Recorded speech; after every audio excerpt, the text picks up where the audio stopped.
weeping forest. The thunder had finally died away. The air smelled of rust and ozone. 12 piles of scrap metal, blackened to charcoal, lay scattered along the path, thin wisps of smoke still curling up from them. The temple punishers, who had been so arrogant only moments before, were not even whole anymore. A dark, golden domain pressed over everything. This was Jason's world. Even the light bent here, thick with a smothering weight. Marcus stood frozen beneath the canopy of a giant weeping pine. The wind had stopped. Sound had fled. A cold slid into his bones, like an insect suddenly singled out by a god. He did not dare move a finger. His elite execution squad had been wiped out in an instant, torn to shreds like paper dolls, and he, chief inquisitor of the Temple of War, was utterly alone, small, under a bottomless, starless sky, insignificant, helpless, as if the dark could swallow him whole at any moment. A cold voice sounded in his head. "Inquisitor, now it's your turn to face judgment." Those words drove like a red-hot iron into Marcus's mind. Fear, humiliation, fury detonated all at once. "I am the god of war's most loyal hound. I am the god's blade in the human world. Judge kings and burn sorcerers. Now some wild god appears from nowhere and would judge me? Never." Fanaticism and rank burned hotter than survival. Marcus chose to resist. His eyes flared with bloody light, and the divine core in his chest began to reverse and burn upon itself, an ugly, self-destructive surge. "With my flesh and blood, I sacrifice to my god." He forced the third-tier power of his divinity to detonate, the Inquisition's most forbidden technique, divine grace sacrifice. He would use his life to vindicate his god's name and drag this intruder down with him. Energy swelled beneath his skin, a terrifying dark red glow as his body ballooned. He prepared to explode. Jason did not move to stop him. He only watched, expression unreadable, part pity, part indifferent. This was his domain. Here he held control. In the moment Marcus tried to throw his life into that sacrifice, he felt something more ancient and stronger wrench at the faith channel that had always linked him to the god he worshipped.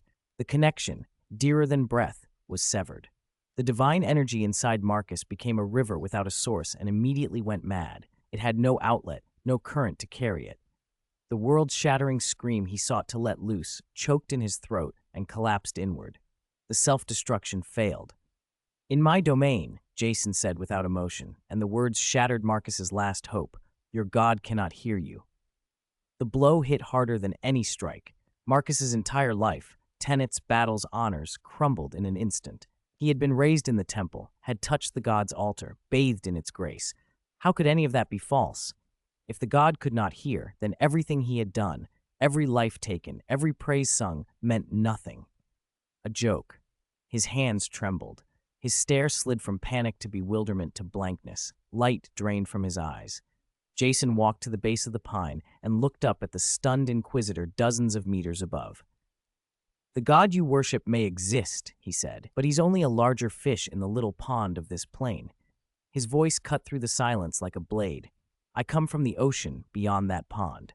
Pond, fish, ocean. Those simple words split Marcus's world. All the certainties that had governed his life collapsed. The gods he had feared and served were not rulers of everything, merely bigger things in a small pool. The thought of an ocean beyond them felt like a violation of his most intimate truths. It was worse than any physical pain. Jason raised a hand and made a gentle gesture. Invisible threads of his domain slid down and formed chains that coiled around Marcus, polite yet unyielding. They lowered him from the treetop and set him lightly on the ground. He did not struggle. "Done." Sirius whistled and stepped forward with a pair of cuff-like devices glowing blue. With a click, they locked Marcus's hands and ankles. The hand of purification sealed his limbs. The man who had terrorized a continent now stood resigned and empty-eyed, a prisoner at the feet of his captors. "Jason, what do we do with him?" Sirius said, prodding Marcus with the toe of his boot. "We could kill him, hang his head on the city wall. Let the Temple of War see what happens when they cross us." Jason shook his head. The dark golden haze of his domain peeled away, and dull sunlight leaked back into the clearing, but it could not warm the place where people had just died. He looked down at the hollowed inquisitor, his gaze deep and unreadable. "No," he said, "a living inquisitor is 1,000,000 times more useful than a corpse." 342. A knife stabbing at the temple. It was already broad daylight when Jason and his party rode back into Dauntless City. At the city gate, the mayor and the captain of the city guard waited anxiously. When they saw Jason arrive unharmed and saw the black-robed priest in anti-magic shackles being dragged behind him by a rope, the tension that had gripped their faces all night finally eased. The 10 veteran guards who had come with Jason handed the captive over to the city guard and were immediately swarmed by colleagues with questions. "How is he? You're not hurt, are you? I heard you ran into an execution squad from the Temple of War. How many did you take down?" One of the guards puffed out his chest and tried to suppress his excitement, though fervor still threaded his voice. 12 temple punishers, every one of them. A collective gasp rippled through the crowd. "What about the Hand of Purification? Marcus, what happened to him?" The guard's gaze drifted to the figure being led into the castle, and his voice took on a reverent hush. "Our Lord unfolded his power. In an instant, every enemy fell. The Hand of Purification was struck down by his hand." The news spread through Dauntless City like wildfire. People poured into the streets to watch the young lord enter the castle. Their looks were no longer only respect and affection. There was something close to worship in their eyes, as if they had seen a living god. Deep in the castle, in the cold, damp dungeon, Marcus hung from 2 thick iron chains, his feet off the ground. His robes were filthy and his face bloodless. Nearby, Jason and Sirius were in the Arcane laboratory. On the stone platform lay a Punisher runic breastplate, relatively intact after the battle. Sirius tapped the dark red plate with his wand. It rang with a dull metallic clang. "So hard," he said. "I'd say anything under 4th tier magic would just tickle it." He clicked his tongue in wonder. Those bastards in the Temple of War really know how to make armor. This isn't just hardness. Jason traced the complex runes scored in what looked like dried divine blood. It's a repulsive field. Look at the rune lattice. It sacrifices part of the wearer's life force, combines that with prayer syllables to channel the god of war's power, and drives a high-frequency oscillating repulsion across the surface. He pointed to a knot of runes. Any attack that carries elemental energy when it hits the field gets scattered by that oscillation and effectively disintegrates. Simple, brutal, effective. Sirius listened, baffled but impressed. He had known the armor resisted magic, but not how. Any weaknesses? Plenty. Jason tapped the rune, and a faint thread of arcane energy slipped into a crevice. First, conversion efficiency is abysmal. At least 70% of the divine power is lost in the process. Second, maintaining that field requires a rigid structure, so the armor sacrifices all flexibility. Finally, he added, it repels only elemental attacks. Against pure physical force and high-level mental assaults, its defense is practically nil. In short, an expensive relic with a design philosophy 1,000 years out of date. Sirius listened with growing admiration, feeling a shamefaced pride in Jason's analysis. They went back to the study. Sirius poured himself a large mug of ale, and after a long swallow, couldn't hold back. "Jason, keeping Marcus alive is a disaster waiting to happen. That lunatic could snap and bite us at any time. We should kill him. Clean, simple." "Kill him?" Jason said, watching the flames in the hearth. "Then what?" Sirius blinked. "Then the Temple of War won't dare come back." "They will come," Jason said, "stronger, more fanatical. If we kill him, we turn him into a martyr and invite a campaign led by someone worse than Marcus, an Inquisitor Night Order, perhaps. We would be dragged into a long, attritional war. That's exactly what I want to avoid." Sirius scowled, but knew Jason was right. Jason's voice grew colder and more calculating. "But what if we don't kill him? What if we make Marcus, the Hand of Purification and the Temple's chief Inquisitor, publicly declare that the god of war he has served is a false idol stealing its followers' power? What if he, as a figurehead of the Temple, is made to cleanse the corruption inside the Temple itself?" Each of Jason's words widened Sirius's eyes. This is monstrous," Sirius managed. After a moment, he broke into a grin of wicked excitement. "Damn, I'm convinced. That's more ruthless than all the old schemers from Slytherin put together." He thumped his chest. "I'll guard him. I swear not a fly will get near him." Jason nodded. He pulled a small glass vial from his spatial ring. It glowed with a soft, holy light, the soul-cleansing holy water, a potion he and Snape had developed from arcane lore to cleanse and remold a soul. Cradling the bottle, Jason went down to the dungeon. Marcus was worse than before. Filthy, hollow-eyed, muttering to the damp stone. Impossible. The pond. The ocean beyond the pond. Fake. It's all fake. His world had shattered. His mind teetered on the edge.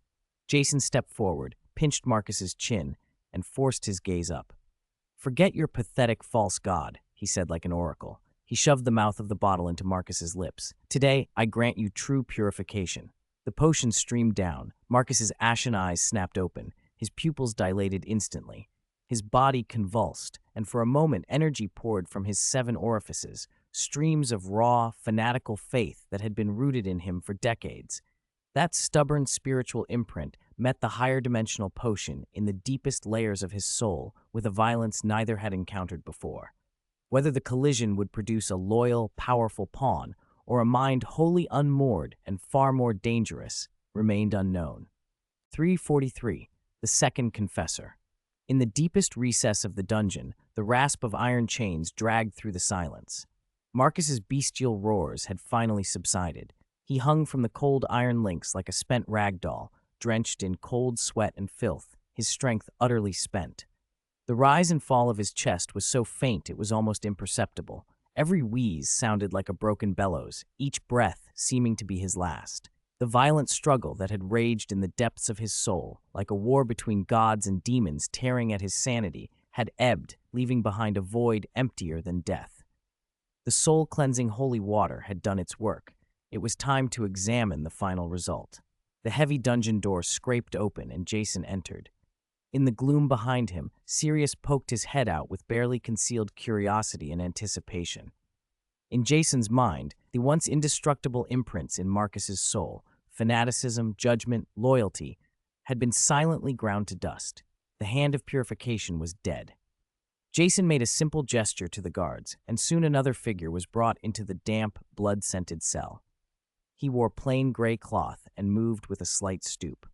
It was Arnold, the first penitent to be purified. When his eyes adjusted and he saw Marcus swinging on the chains like a sacrificial animal, Arnold's face twisted into something complicated: shock, fear, and above all, empathetic sorrow.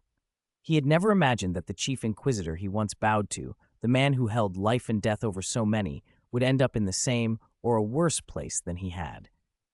There was no gloating in Arnold, only understanding. He knew better than anyone the hell Marcus was living through. He stepped closer and looked into Marcus's hollow, lifeless eyes. "Inquisitor, we meet again." Marcus's eyes rolled with effort until his cloudy gaze settled on Arnold's face. His lips moved, but no sound came. It was as if even speech had been stripped from him. Arnold spoke in the calm voice of someone who had lived it, recounting what he'd seen after his own purification. "When I first came here, I wanted to die. Every night I prayed for God to punish me and burn this sinful city down with me in it, but nothing happened. Then I walked out of the dungeon and saw the city." A trace of genuine feeling crept into his voice. "I saw badly starved farmers finally given their own land. I saw old Tom, the tenant farmer, kneeling on a furrowed ridge, clutching his own soil like it was a treasure, sobbing like a child. I saw children who had never held a book walk into clean, bright classrooms for the first time. I saw artisans who'd been ground down by nobles all their lives receive full, hard-earned wages. They stopped bowing and scraping. They began to walk upright. In this city, no one has to kneel to a cold idol and trade painful prayers for scraps. The Lord has given them land, work, dignity. I saw it with my own eyes, real miracles." Arnold never mentioned Jason's power, nor did he denigrate the god of war. Compared with Jason's overwhelming, almost divine presence, Arnold's eyewitness account, spoken by a former high-ranking temple official, pierced deeper into Marcus's shattered inner world. Marcus saw his own reflection in Arnold. He saw a second path besides dying in endless humiliation. The night passed in silence. The next day, when Jason returned to the dungeon, Marcus's eyes were clearer. As Jason approached, Marcus forced his chained body into a twisted one-knee kneel in midair. The chains grated loudly in the quiet cell. His head bowed, he squeezed out a dry, weary voice that nonetheless carried a new resolve. "The hand of purification is dead. Marcus, am willing to accept your guidance." He paused as if summoning the last of his strength, then finished the words that would alter the course of his life: to become the second penitent. Once feared throughout the northern nobility, the sharpest blade of the war temple, the hand of purification now requested to renounce his faith and become a penitent. The irony was thick. Jason showed no surprise. He accepted the result as expected, like a chess player watching an opponent make the move he'd engineered. He had secured a second, more dangerous piece to detonate at the enemy's heart when needed.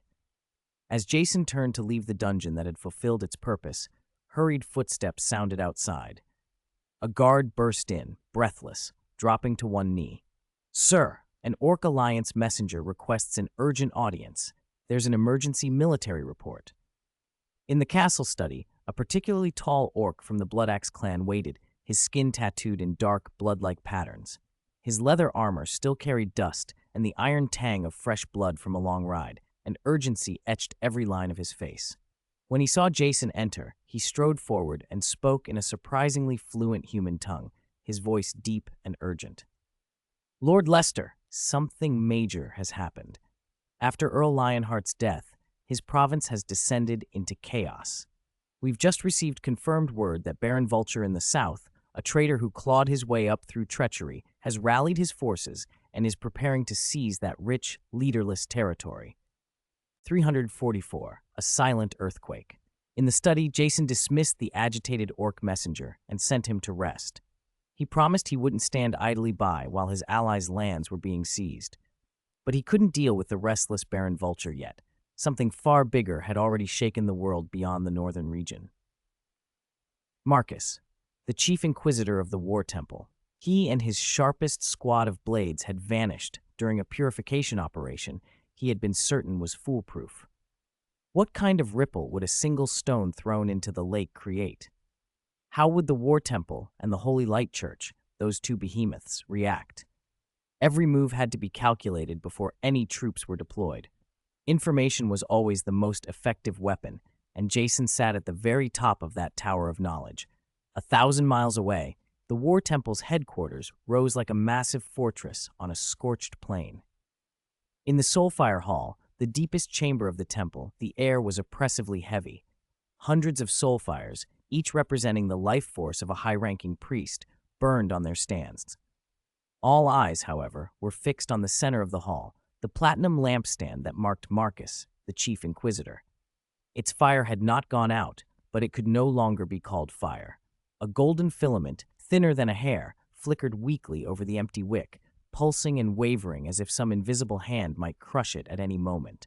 It twisted and dimmed with alarming irregularity. "What happened?" the Grand Priest in charge of the Soulfire Hall demanded, his white beard trembling with barely contained fury. "Marcus's soulfire has never been in such a state. This isn't merely near death, nor is it some simple shift into another plane. His soul, it looks as if it's been forcibly rewritten by a power we don't understand," a bishop in charge of intelligence said, his face drained of color. His last message reported he'd locked onto a target and was preparing to move in the Crying Forest. Since then, Marcus and his 12 Punishers, they're all gone. The temple's chief inquisitor, vanishing with his elite squad on home ground, something that had never happened in the War Temple's near 1,000-year history. This was not merely a failed operation, it was a slap in the temple's face. Rumors and wild theories spread among the higher-ups like an infection. Was he ambushed by some ancient monster that's lain dormant for millennia? Or is the power of that so-called new god in the northern region far greater than we imagined? Marcus's judgment domain can suppress all spellcasters below Tier 4, unless he ran into something that crushed his domain. No one had answers.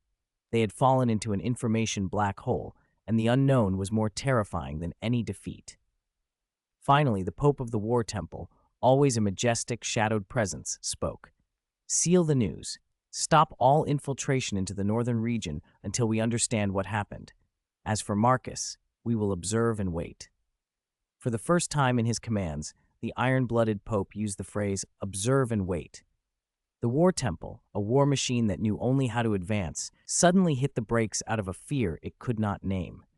If the War Temple was thrown into confusion, the Holy Light Church felt a purer, colder terror. Outside Silvermoon City, in a covert outpost disguised as a mill, a senior observer of the Holy Light Church stared at an energy map freshly drawn on a Divine Grace resonance instrument. His hands trembled. From the direction of the crying forest, his instrument had recorded a brief but terrifying clash. "My gods," he whispered. The readout showed a domineering golden domain, full of judgment, unmistakably the War Temple's Tier 3 divine spell, the Judgment Domain, erupting and expanding. Then, in the next instant, another domain unfolded. Dark gold, deeper and older, an essence that seemed to hold the birth and death of stars. When the two domains collided, the instrument's needle slammed into the red, screaming as the indices maxed out. The Judgment Domain collapsed like paper before the dark gold presence in only a few breaths. "This is suppression at the law level," the observer cried, nearly leaping from his chair. With shaking hands, he grabbed a magic quill and wrote a report at the fastest speed he had ever managed, every word laced with fear. The report was encrypted with the highest divine oracle protocols and sent through the magical network to the City of Holy Light. When the High Command received it, the contents were projected in the circular council hall, each word blazing in the air. The conclusion chilled every bishop in attendance. Target suspected to be a demigod, or to possess a demigod-level domain. The War Temple's Chief Inquisitor Marcus and his squad are highly likely to have been completely annihilated. Recommendation: immediately cease all hostile probes against the northern region. Threat level: elevated from high to divine. Divine level. Those three words dropped the hall into a deathly hush. A living, true demigod? One bishop managed. In an age when gods were gone and demigods were the stuff of legend, everyone understood the meaning. A force in the northern region they could neither comprehend nor hope to defeat. This was no longer a war between mortals to be managed at will. Faced with a true demigod, their servants of light were little more than ants. The Pope of the Holy Light Church, an old, kindly-faced man with eyes full of hard wisdom, tapped his scepter softly. "Issue my command." His voice was calm and resolute. "Retract all activity in the northern region. Recall all operatives. Until a new divine oracle is given, the Church will observe thoroughly. From today, the northern region is designated a forbidden zone." The ambush that should have shaken the world instead silently cowed its two greatest powers. One titanic order sank into suspicious disarray, the other fled in pure fear. Jason, who had engineered the disturbance, now stood before a sandbox. He had bought himself the most valuable thing: time, and a stable external environment in which to act. He turned his attention from the broader game to the immediate threat, the vulture who was trying to carve away Earl Lionheart's territory. His gaze fell on the two men standing quietly beside him, the old and the new confessors, Arnold and Marcus. A bold and ruthless plan formed in his mind. He would use the enemy's spear against their shield. No, he would turn the spear upon them and drive it through their own hearts. 3:45, the Inquisitor's new trial. Despair hung over Lionheart City like a storm cloud. Earl Lionheart was dead, supposedly struck down by divine punishment. The rumor spread like wildfire. Worse still, Baron Vulture's army had already taken position at the city gates. On the walls, minor nobles and bloated merchant guild managers had gone white. "We can't hold them. With so few men left, we're not even enough to clog Baron Vulture's teeth. Surrender." Of the taxes we paid the Earl, he took half. The rest barely kept his bastards fed. Exactly. If we're going to be dogs anyway, what difference does the master make? Better to submit to Vulture than have our houses smashed. Fear and greed washed away loyalty. No one objected. Surrender it would be. A steward's servant even brought out a white flag. Then a lookout on the wall screamed, "Who is that?" Hearts dropped into throats. Everyone expected Baron Vulture to get impatient and attack. They rushed to the parapet and froze. On the horizon, a small force marched in perfect formation. There weren't many of them, but the murderous presence each person radiated stung the eyes from a distance. At the front strode a man in a black divine official's robe, his face cold as ice. Behind him was a middle-aged man in simple gray, and further back, an armored guard. Their line was razor straight. The armor on each soldier shimmered faintly with arcane light. A column of silent steel, motionless, and yet it suffocated the air. "It's him!" A noble slumped to the battlements, voice breaking with fear. The Hand of Purification. Marcus, the chief inquisitor of the War Temple. The name carried over the walls and chilled every bone. Why would the Hand of Purification come here?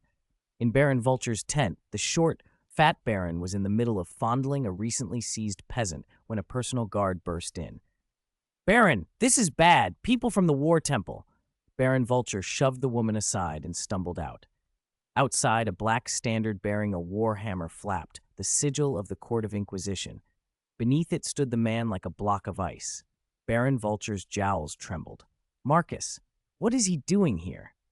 To the nobles, to the besiegers, that chief inquisitor was a walking execution.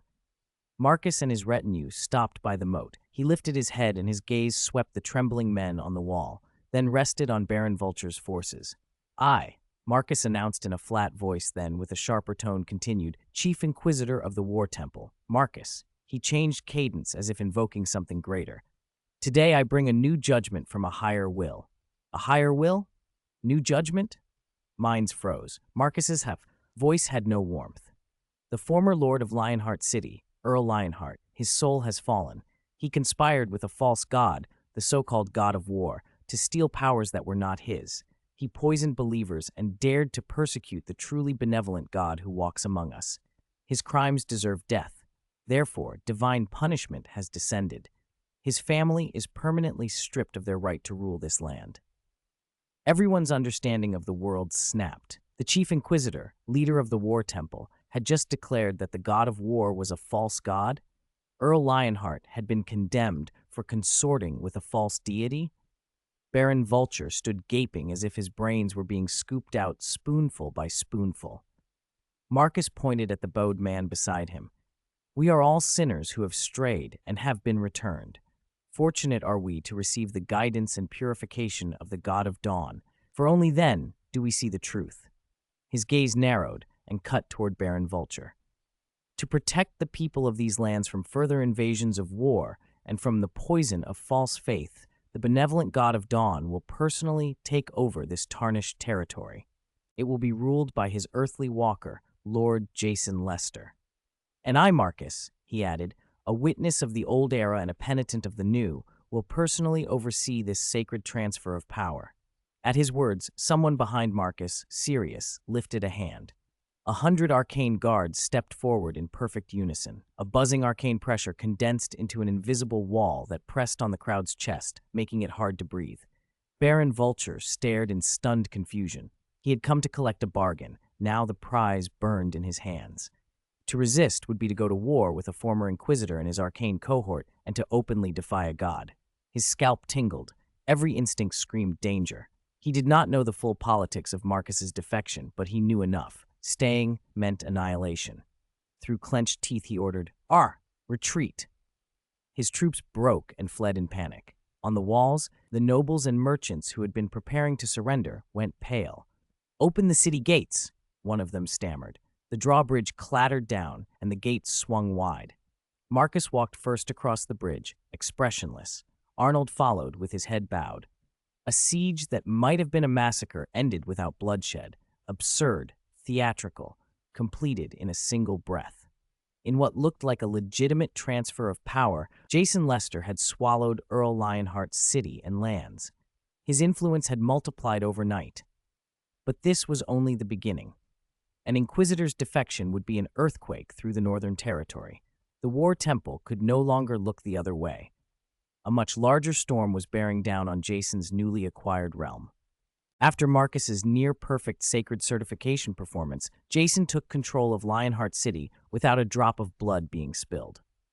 War and conquest always led back to one thing: resources. The first move was to inventory and seize everything the Lionheart family had hoarded for generations. What the house had accumulated would determine how quickly Jason could develop his new territory, and more importantly, how fast he could advance his own cultivation. In the castle's cold, damp underground, guided by the former Earl's white-haired butler whose legs shook uncontrollably, Jason and Sirius were led to the family's secret treasury. The heavy steel door groaned open, and a blinding gleam of gold poured out. Sirius whistled. Piles of coins, Ornate silverware and glittering gems reflected the torchlight like a small sun, enough wealth to make any kingdom envious. He didn't hold back, Sirius said, casually flipping a ruby-studded goblet in one hand. With this, we could recruit another 20,000 troops. Jason's attention, however, went to the far end of the vault, where a stone door hummed with faint magical pulses. The butler's voice trembled as he explained, "Sir, that chamber. The Earl kept his most precious things there. The court mage sealed it with a spell. I can't open it." "Stand aside." Jason stepped forward, barely looking at the runes etched on the stone. 3-ring chained warning array with a nested 2-ring flame trap. Clever on paper, but the energy node layout is clumsy. A sliver of arcane light gathered at his fingertip. He touched an inconspicuous node. Like the first domino, the array's lights flickered down the line. Then, with a muffled thud, the glow went out. What looked like an impenetrable seal dissolved as if it had never been there. The butler's mouth fell open. Sirius merely shrugged. He'd seen Jason do this before. Behind the stone door was a smaller chamber.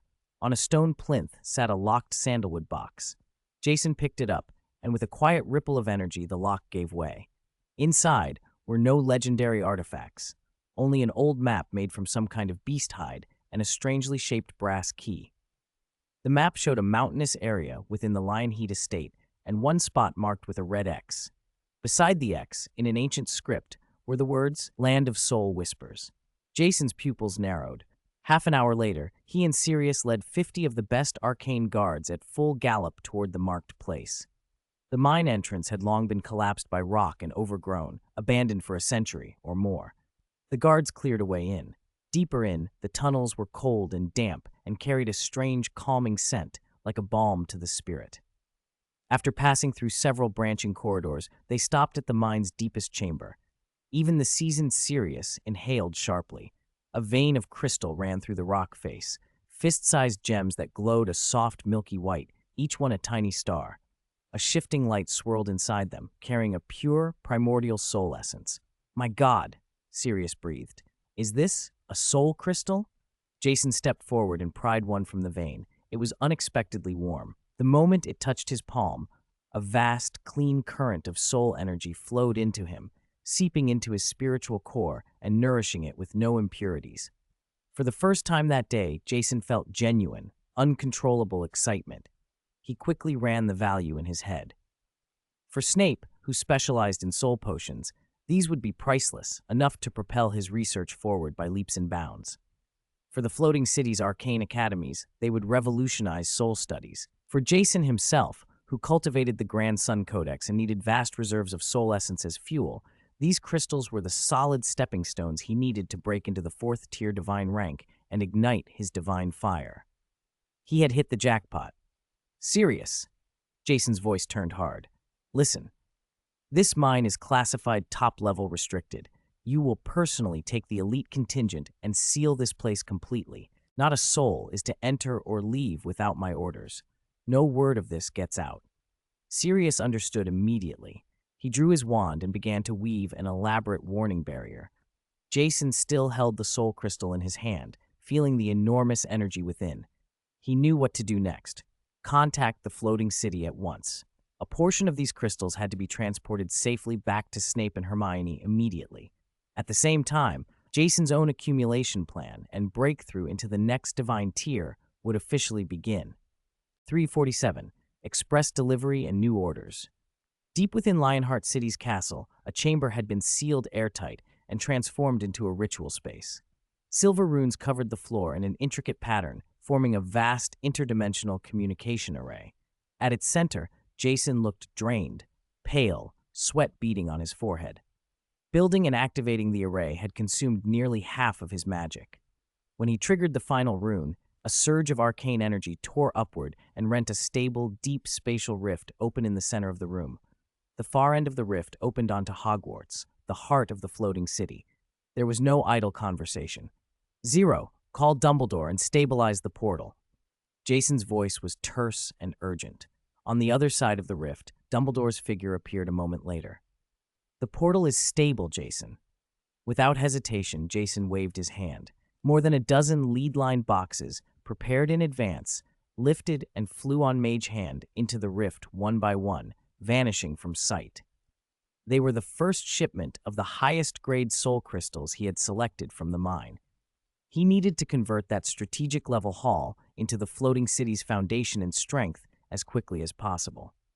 Inside the principal's office of the floating city, Dumbledore, Hermione, and Snape, summoned as soon as the transmission came through, watched the boxes appear with grave expressions. Hermione stepped forward and opened one carefully with her wand. A soft, almost purifying glow spilled out. On a velvet cushion lay a fist-sized, milky white crystal with a swirling, galaxy-like pattern inside. Pure soul energy suffused the room in an instant. Oh my!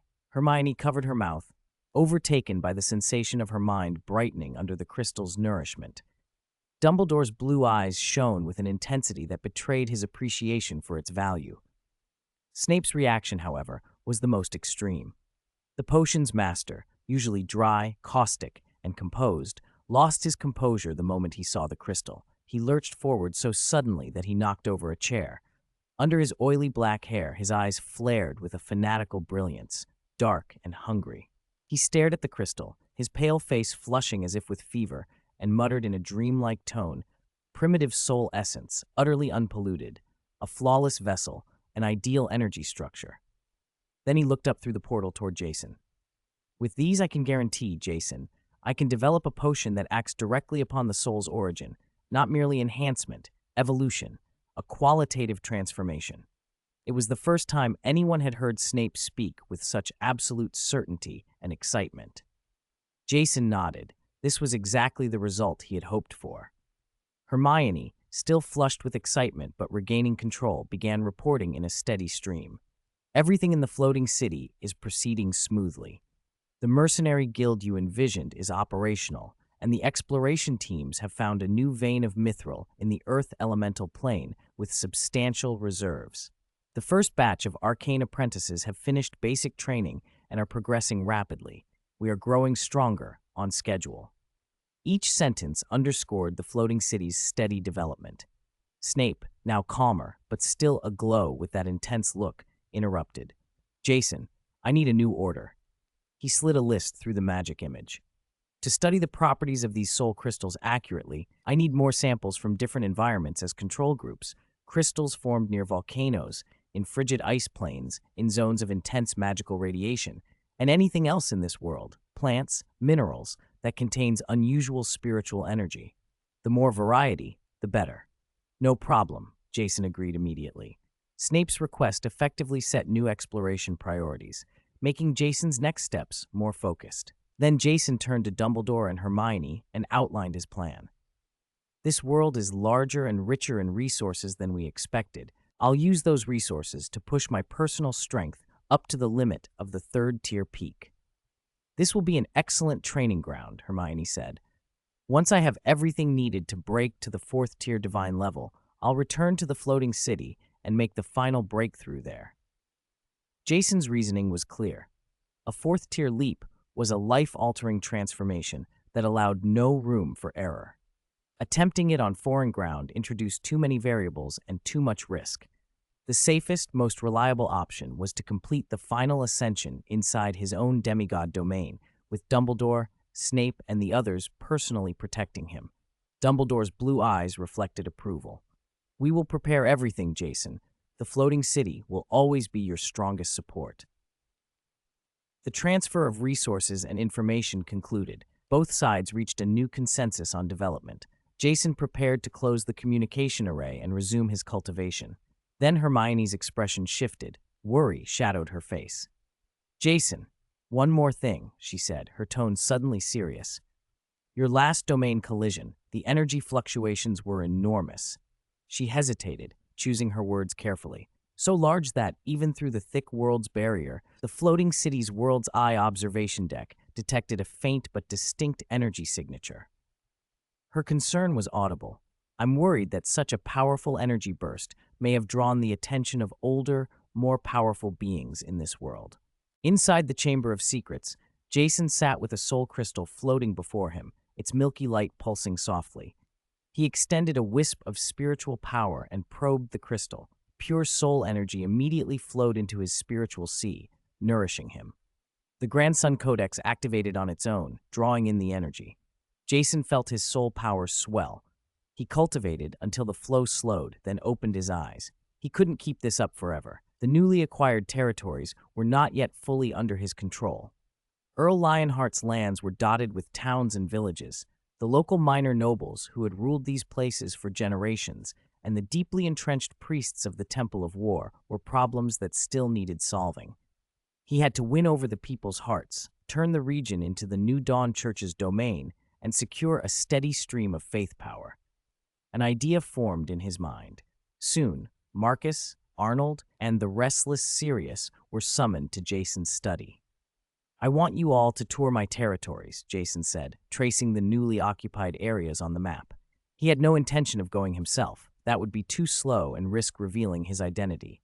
He looked at Marcus and Arnold, two penitents with notable backgrounds. "You two will form a doctrinal preaching group. Marcus, you will be the main speaker. Arnold, you will be the witness."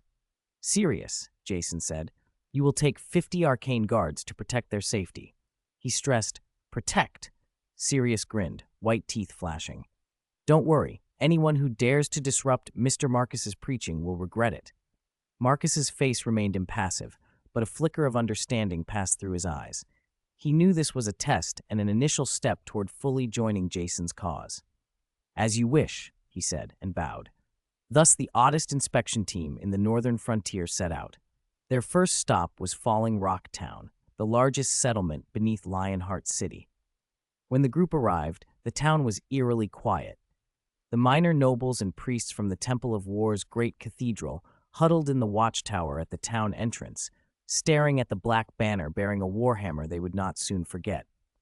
Beneath that banner stood the man who had terrorized their reputations. "It's the Hand of Purification," a young priest whispered, trembling. The inspection team stopped in the central square. Marcus climbed onto the fountain stone platform. No crowd control was needed. The townspeople had gathered on their own, fearful and silent. "I am Marcus, formerly Chief Inquisitor of the Temple of War, the Hand of Purification," he announced. The name tightened everyone's chests. "Today I stand here to repent." His voice cut across the square. "I repent for having been deceived by a false god. The god of war in that temple brought no salvation, only wars, slaughter, and sacrifices. It used false glory to send us to our deaths. It fed on the flesh and blood of believers." His words struck the followers of the god of war like a blow. The priests' faces went pale. For one of the temple's most trusted inquisitors to declare their god false was more devastating than any blade. "But I have been reborn," Marcus continued, eyes burning. "In the northern frontier, I found a truly benevolent deity, the god of dawn. He demands no sacrifices, incites no wars. He lets farmers till their fields, craftsmen break bread, and children learn. His light has cleansed my soul of the corruption of a false god." Arnold stepped forward beside him, voice trembling but clear, and recounted the good he had seen in Dawn City since his own purification. Personal testimony carried more weight than any doctrine, and the mood in the square began to shift. The town's nobles and temple priests were thrown into confusion. They eyed the 50 arcane guards at the square's edge, rippling with arcane pressure, and had no courage to draw steel. Marcus himself was an authority none could easily oppose. Under Sirius's barely concealed amusement and Marcus's quiet presence, they had no choice. The old priest was the first to step out of the church and bow. I will listen to the teachings of the God of Dawn," he said. One by one, others followed. Marcus moved quickly. Familiar with church procedures, he formally announced the conversion of Falling Rock Town's Temple of War into the New Dawn Church's first branch here.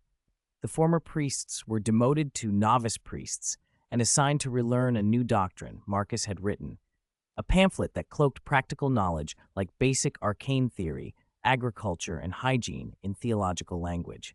Thus, an efficient, peaceful transformation took place. Using the old hierarchy to reshape the grassroots was brilliant in its simplicity, and it worked. In a short time, Jason's territory moved toward ideological unity. The embryo of a theocratic kingdom was taking shape. But the tour also provoked neighboring powers. Baron Vulture, who had fled in fear, smashed his goblet in his gloomy castle when he received the report. Entire towns converted without a single battle. Greed and anxiety twisted his face. If he didn't act, once the New Dawn Church solidified its hold, he might never have another chance. He wrote a secret letter, sealed it with a blood-stained fingerprint, and sent a rider due south.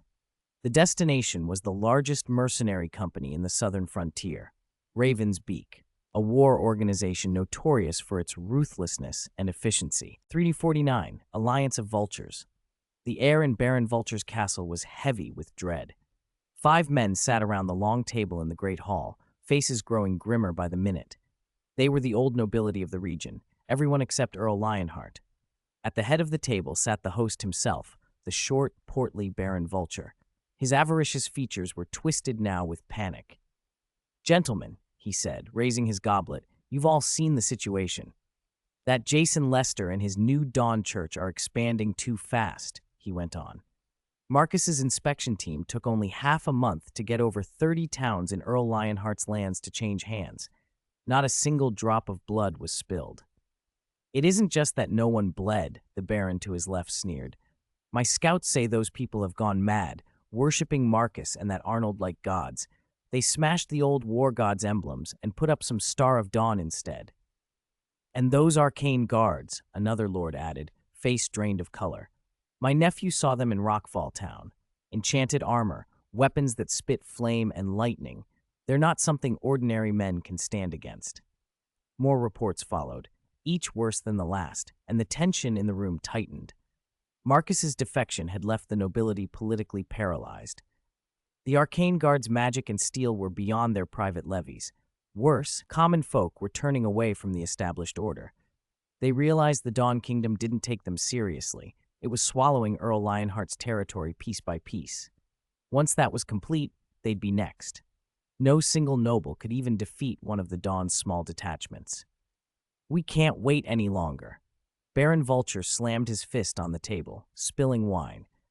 "We must unite and take the initiative before he takes all of Lionheart's lands." "Attack?" The tall, thin Baron scoffed. "With our private soldiers, most can't even get proper leather armor, against an arcane army? Are you joking?" "Of course not relying on ourselves," Vulture said. His eyes glittered. "We'll hire mercenaries who actually know war." A single name made the blood run cold across the hall. Raven's Beak. Silence fell. Raven's Beak was infamous throughout the southern marches, ruthless, efficient, and utterly mercenary. For the right price, they took any job, even regicide. Their leader, Thousand Blades, was a renowned Tier 3 warrior. Stories said that in his youth, while crossing the northern snowfields, he had faced an adult white dragon and escaped after cutting off a single scale. They believed in nothing but coin. "You mean, hire them?" someone whispered. "Exactly." Baron Vulture's voice rose. "Jason has the Arcane Guard, but Raven's Beak has its own mage corps. Which of their hardened mercenaries hasn't crawled out of a pile of corpses? I refuse to believe they'll be intimidated by raw recruits who've never seen a battlefield." Fear of losing their domains pushed them past scruples. 3 days later, an envoy from Raven's Beak arrived at the castle, a one-eyed man with 2 guards. He demanded an obscene price. 300,000 gold, he said. "And once the job's done, half of Lionheart City's tax revenue for the next 10 years. "What?" The tall Baron leapt up. "You might as well steal from us outright. Half of 10 years' taxes, what will be left for us?" The one-eyed envoy gave him a cold look and casually wiped his scimitar. "You could choose to have nothing left. From what I know, that Lord of Dawn isn't very interested in the property of old nobles." The room went quiet. Baron Vulture's fat cheeks twitched. 300,000 gold and 10 years half-taxes. The price was agonizing. But what else could they do? If they refused, they might be left with nothing.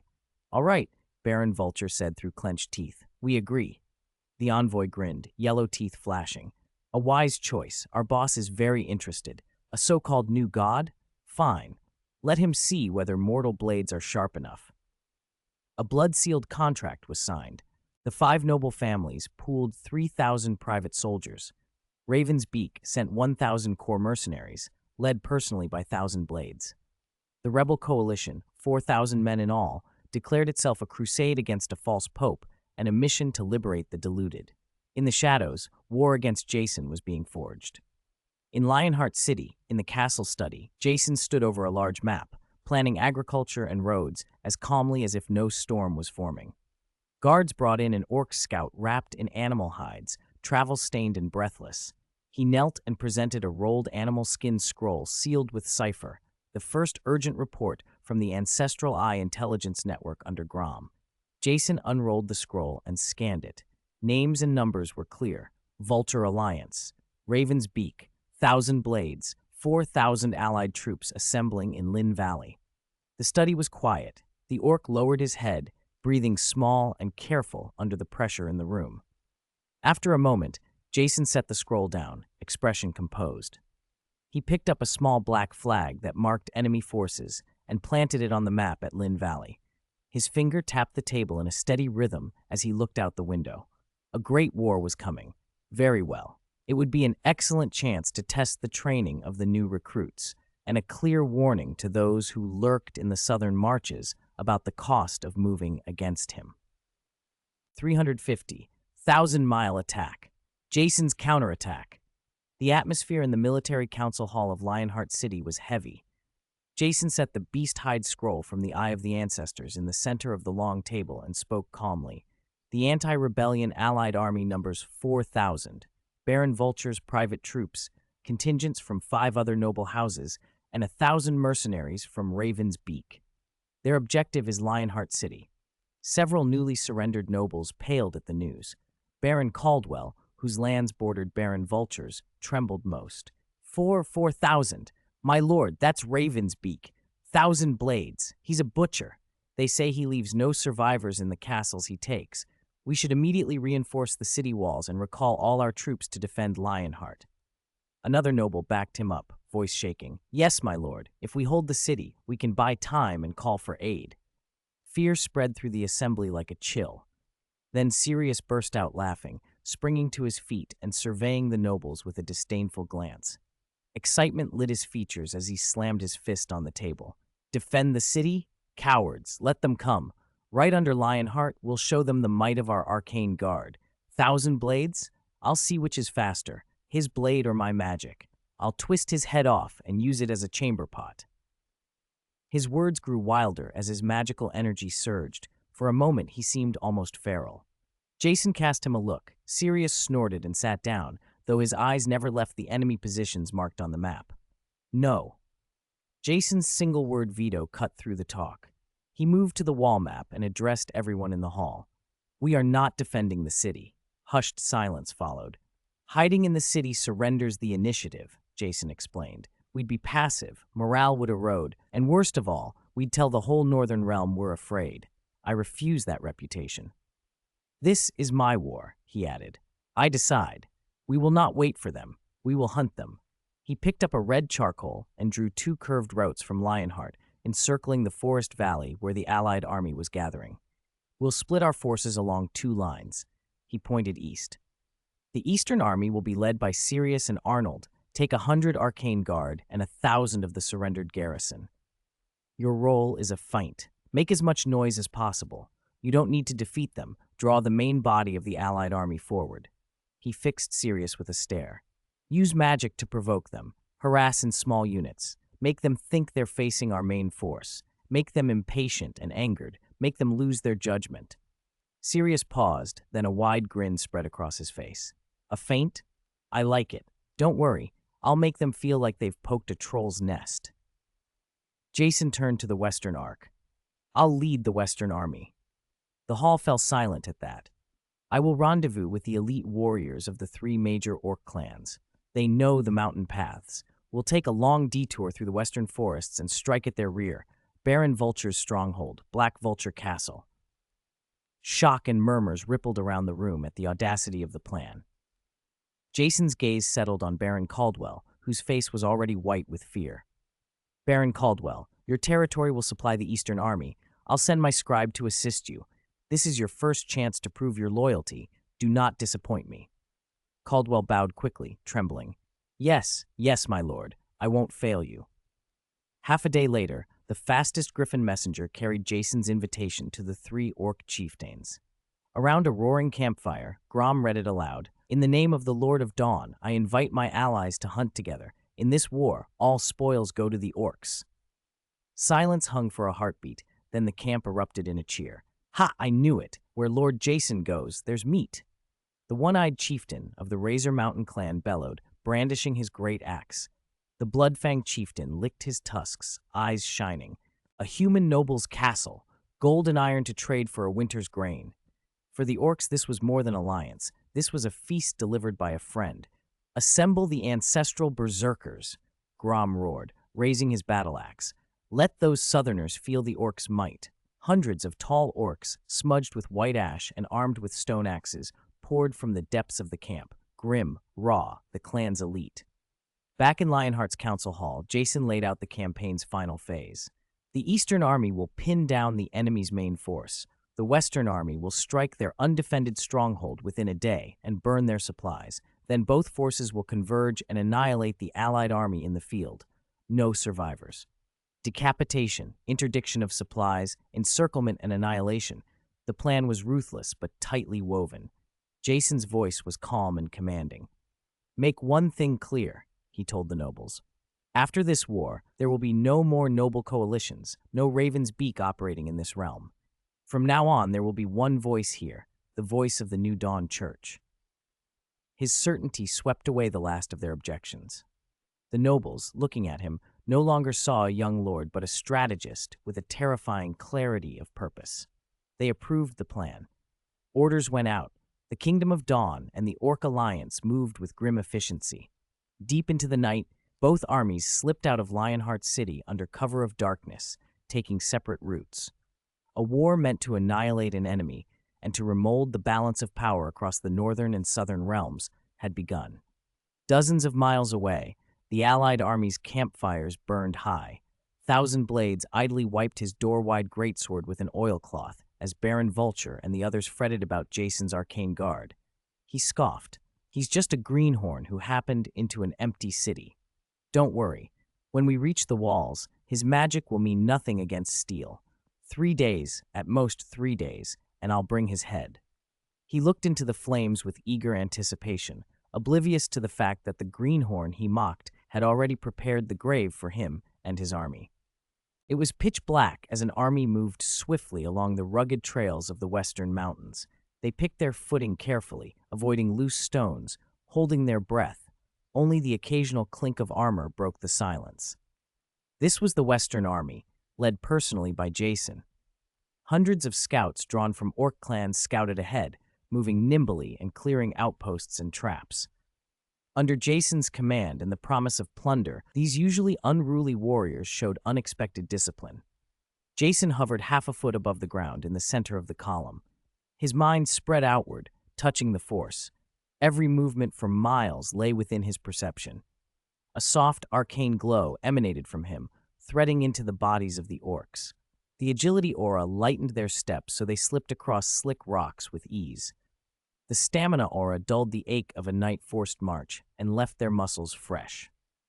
The orcs looked at the floating figure with awe and hunger for battle and spoils. The commander had promised them the plunder from this raid, and that promise electrified them. By dawn, the army had crept to the foot of Eagle's Nest Castle, Baron Vulture's ancestral stronghold. The fortress sat atop an isolated peak, reachable by only a narrow path, a position easy to defend but hard to attack. Tonight, however, the garrison was thin. Most of the main force was away. On the walls, a handful of sentries shivered and yawned, unaware how close danger already was. Grom Hellscream stood at the front of the line. He looked up at Jason and received a slight nod. Grom drew a long breath, broadened his chest, and bellowed a roar that shattered the morning quiet and sent the castle banners trembling. For the ancestors, for the spoils. Hundreds of ancestral berserkers answered the call and surged forward toward the drawbridge. A giant log lashed into a battering ram before them. Jason raised his hands level with the attackers. "In my name, I grant you strength and keen edge." Arcane light streamed down. Red runes flared across each berserker, signs of the strength aura, while silver sigils ghosted over their weapons, the sharpness aura. The symbols sank into skin and steel. Muscles swelled, blades took on a cold edge. "Wooga!" The orcs roared as power surged through them. Their eyes flashed red, and their pace quickened. Alarm bells finally rang from the walls, and a sparse volley of arrows fell, weak and disorganized. Jason waved a hand without opening his eyes, and an elven rune shield of arcane energy spun into being over the army. It turned the rain of arrows aside. They tinked against the barrier and clattered to the ground. Facing the iron gate, Jason did not send the orcs forward. He raised a single finger, aimed at the gate and the chains holding the drawbridge, and the air snapped with ozone. Thunder Dragon, emerging from the sea, lightning coalesced into a gigantic dragon that screamed across the courtyard. The blast pulverized the gate. The iron chains melted and crashed down in molten ropes, raising a choking cloud of dust. The guards on the battlements had no time to cry out. Bolt and blast turned many of them into smoking ash. The castle was breached in a single strike. The orcs hesitated only a heartbeat, then howled and poured through the shattered entrance. What followed was a brief, brutal rout. The remaining soldiers were no match for ancestral berserkers, whose strength and weapons had been amplified. Leather armor and splintered shields fell away. Axes cleaved bodies as easily as logs. Jason did not join the street fighting. He drew back his arcane aura and flew straight to the keep. His objective was clear: Baron Vulture's family and his horde. In less than an hour, Eagle's Nest had fallen. The Baron's estate was ruined by dawn. Jason ignored the orcs as they ransacked halls and chambers. He seized the castle's scribe and butler and forced answers from them about allied troop movements and supply routes. In Baron Vulture's most secret chamber, Jason found what he had truly been searching for. A heavy stone door swung open to a trove of gold, silver, and jewels, flashy, but not his prize. At the center of the vault sat an obsidian box etched with crude ceiling runes. Faint spatial ripples radiated from it. Jason stepped closer and brushed the seals with a fingertip of arcane energy. The runes dissolved like frost. The lid opened to reveal an irregular, fist-sized chunk of deep purple ore, flecked with pinpricks of light that looked like stars. A pure spatial force pulsed from it. "A fragment of the realm stone," Jason murmured, satisfaction curling his lips. The spatial energy in the fragment was purer than any material he had seen. It would be invaluable for building a more stable inter-realm teleportation array, perhaps even a passage safe enough for living beings like Sirius to travel through. He had not expected such a windfall from a raid on an ordinary noble. If this war yielded prizes like that, it promised benefits far beyond mere plunder. 352, a feint or a trap. On the eastern plains, an army advanced with ostentatious display. 100 arcane guards strode at the head, their staves flashing in a riot of colors as they traced massive runes into the dust. Arcane energy hung in the air, giving the dry soil a faint, otherworldly shimmer. Sirius rode a tall warhorse without a helmet, letting his long black hair stream in the wind. He loved the feeling of all eyes on him. Under Jason's Iron Pincer's plan, the East Route army was a decoy, meant to draw attention and become the most conspicuous target on the field. Arnold, his adjutant, rode at his side, visibly uneasy. He stared at the dusty horizon and murmured, "Lord Black, aren't we being too brazen? What if the enemy doesn't take the bait and instead—" "We need to be brazen," Sirius cut him off with a loud laugh and cracked his whip. "We want those hidden lords to think we're a band of lunatics who can do nothing but magic. If they look down on us, they'll rush forward without caution." Behind them marched 1,000 poorly equipped soldiers, recent surrenders who had once served Earl Lionheart. Their faces still held fear and confusion, but the sight of the arcane guard ahead, like gods striding before them, made them straighten their backs. They wanted to look spirited at least, not disgrace the mages in front. Scouts from the anti-rebellion coalition spotted the movement immediately and raced back to the command tent with the report. Inside, a circle of ornately dressed nobles gathered around a sand table. When they heard the scouts' breathless account, they burst into scornful laughter. "They dare to take on our 4,000 with barely 1,000 rabble?" jeered a baron as fat as a wine barrel, his rolls of flesh narrowing his eyes into slits. Is Jason Lester mad, or is his commander a fool? After 20 years of war, I've never seen such idiocy. Previous victories must have gone to his head, another sniffed, raising his wine glass in derision. Does he think we're like the useless men who served Lionheart? Our troops have seen blood. In a corner, a tall man paused while cleaning a greatsword the size of a door with a rag. His rough leather armor was scarred by blades and smelled faintly of blood. This was Thousand Blades, leader of Raven's Beak. He didn't laugh. Instead, he frowned and lifted his gaze to the scout. How are they arrayed? How far are the mages from the infantry? Are the flanks protected?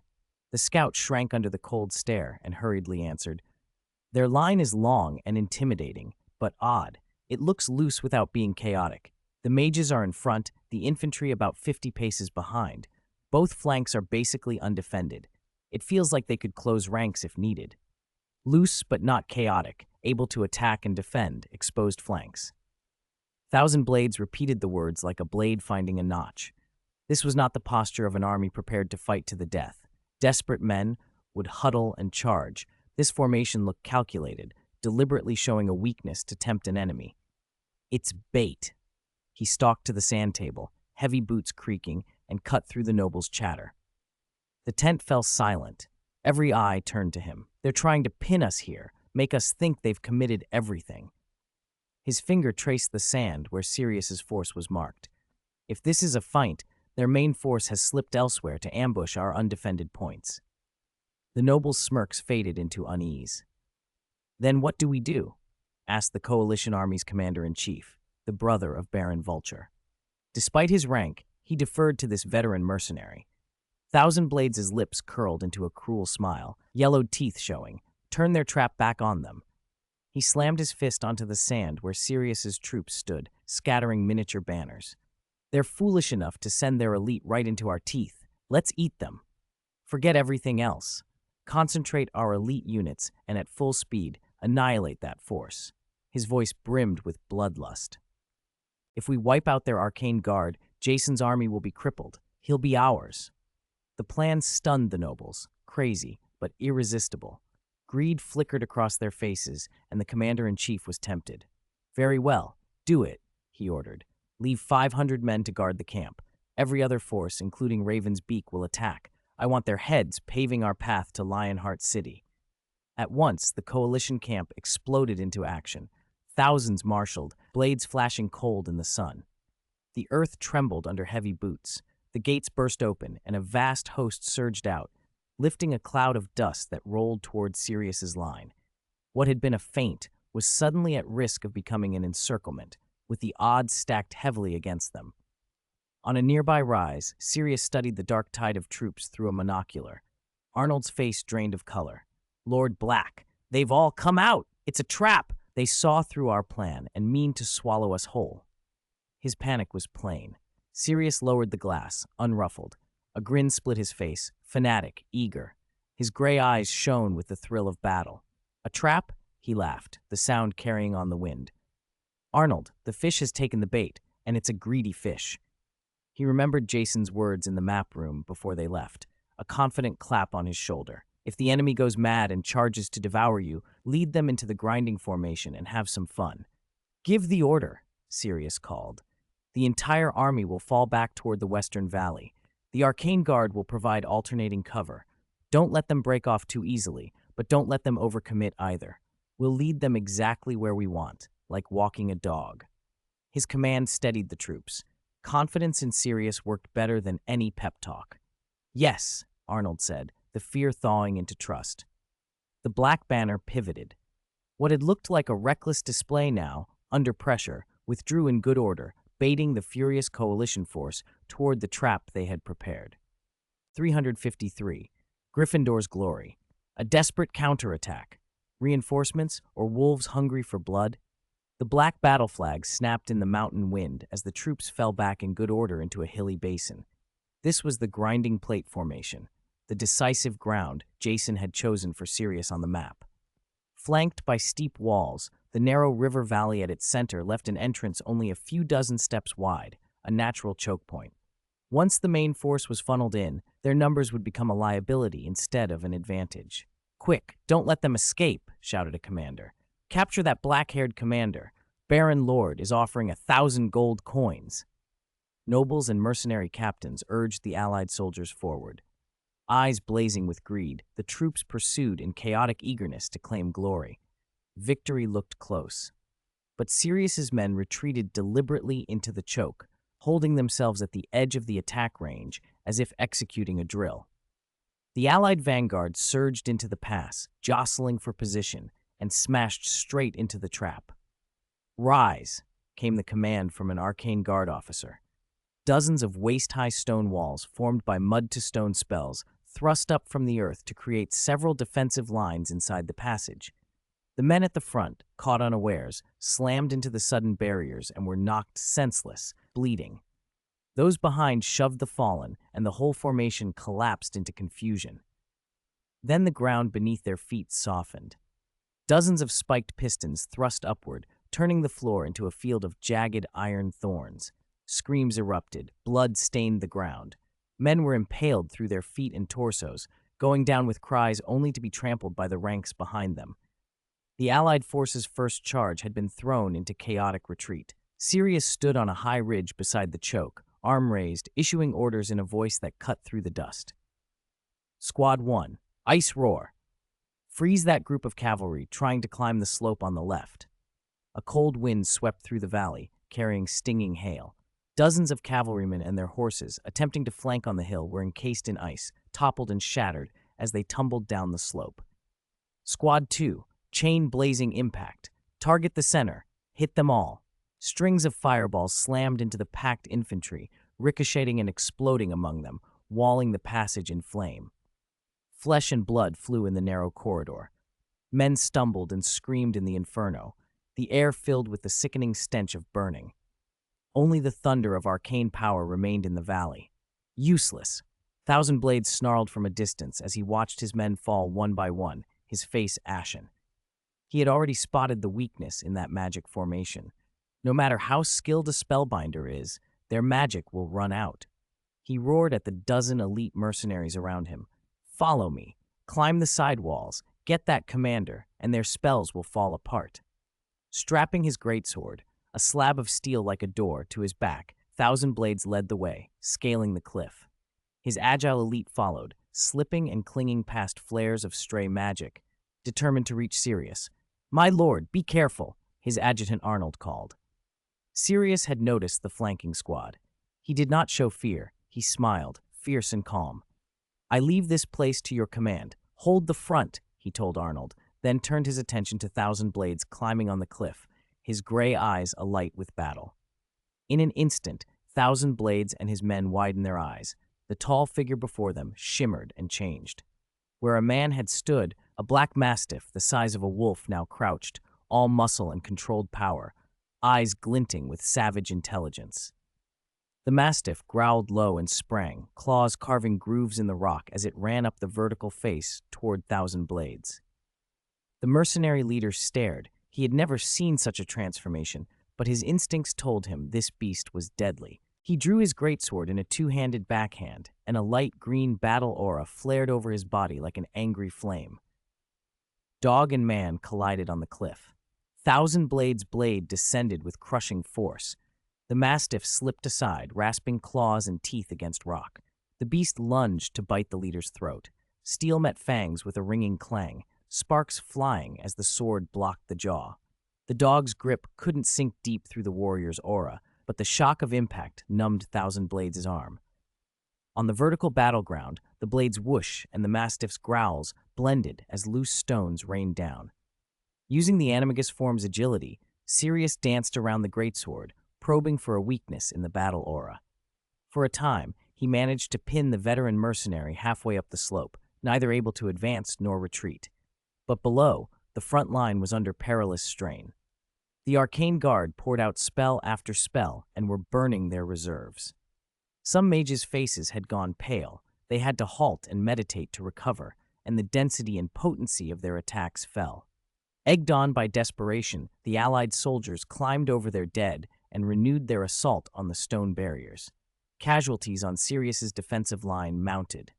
Thousand Blades drove the sword forward and forced Sirius back a step, drawing breath and sneering as he took in the shifting battlefield.